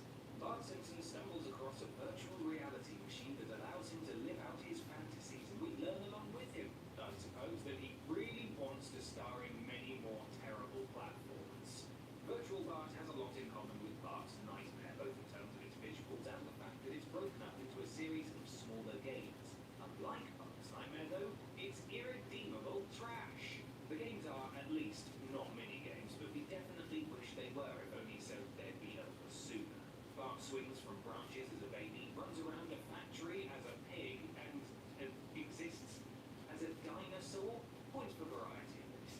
The Mega Drive and SNES versions are overall identical in terms of content, but the motorcycle game is more of a straight and terrible Road Rash clone in the former and a Mode 7 mess in the latter. Seek it out to be disappointed in a way that is true to your console of choice. Number 10. The Simpsons Bowling Arcade. Konami's 4-player Simpsons arcade game is legendary, but Konami's other 4-player Simpsons arcade game is actual legend, not nearly as ubiquitous as that other much better game. The Simpsons Bowling is actually quite a rare find, and that's okay, because it's not especially good. The voice cast recorded exclusive lines for each character, and you'll hear different ones depending on the context, which is nice, especially since a bowling game with no story could have easily recycled voices from the show and called it a day. Ultimately, though, it is just a bowling game, and an appallingly money-hungry one at that. After frame 9, that's 9 of 10, to be clear, The Simpsons Bowling asks you to pay a second time for the privilege of finishing your game. No matter how well you're playing, you'll have to pay again just to finish the final frame and see your score. That's inexcusably greedy. Number 9. Itchy and Scratchy in Miniature Golf Madness. Game Boy. They fight and bite and fight and bite and golf, apparently. Mini-golf has played a role in several Simpsons episodes, most notably Season 2's excellent Dead Putting Society, but I don't think anyone associates the activity with Itchy and Scratchy. They're a hyper-violent duo who want to do little more than flay each other alive, so why on earth are they going golfing? Here's the thing, the game actually has a really cool concept. It's a side-scrolling golf platform. Sometimes you won't have to take much into account other than the power and distance of your shot, but other times you'll be knocking the ball from platform to platform, advancing putt by putt towards the goal. All the while, Itchy attempts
1990 debut was an 8-bit version of Joe Montana football. Sega was clearly inspired by Technoball's gameplay in this, but it misses the mark in a number of areas. There's no Eaton license, no player's license, the gameplay is slower, and the music is nowhere near as catchy. It isn't a bad 8-bit football game, but there are certainly better ones out there. It had the building blocks of something special, but the end product just fell flat on its face.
final game released in the United States was none other than Sonic. While you would think Sega would have supported the Genesis game as close as they could, they instead turned the title over to Ancient, who developed an entirely different game. The end result wasn't bad, and its own experience top to bottom. Level design is radically different, as are the bonus stages and how you collect the Chaos Emerald. Here, the bonus stages are for extra continues survive, and the Chaos Emeralds are actually found during certain stages. It's a lot more challenging than the 16-bit version, which again lends quite a different feeling to it. The performance does suffer here regularly, with bouts of slowing when you're constantly in certain areas. It's a black mark on an otherwise fun adventure.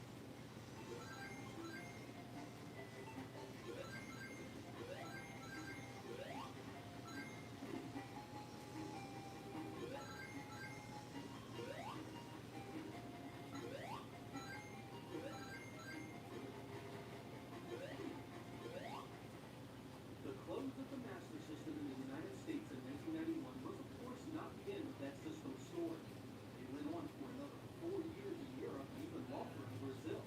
There's no getting around the fact that the platform got slaughtered in North America, however. Only 114 officially released games made it out there, roughly a third of the system's actual library. Even with Sega's redo the new marketing campaign in 1990, it still sold poorly and was quickly relegated to the bargain bin. In fact, Sega was so eager to close out the North American market the following year, the final 4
games than the PlayStation, things took a horrific turn for the worse. Almost overnight, the fault was simply turned off. Sega of America, led by one Bernie Stoller, had basically let everyone know that they were killing the Saturn outright, and that only a handful of games were left to be released. Only 2 non-Sega published Saturn games were released that entire year. Electronic Arts had supported the Saturn far more than most people realized. They released more than 2 dozen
Yeah.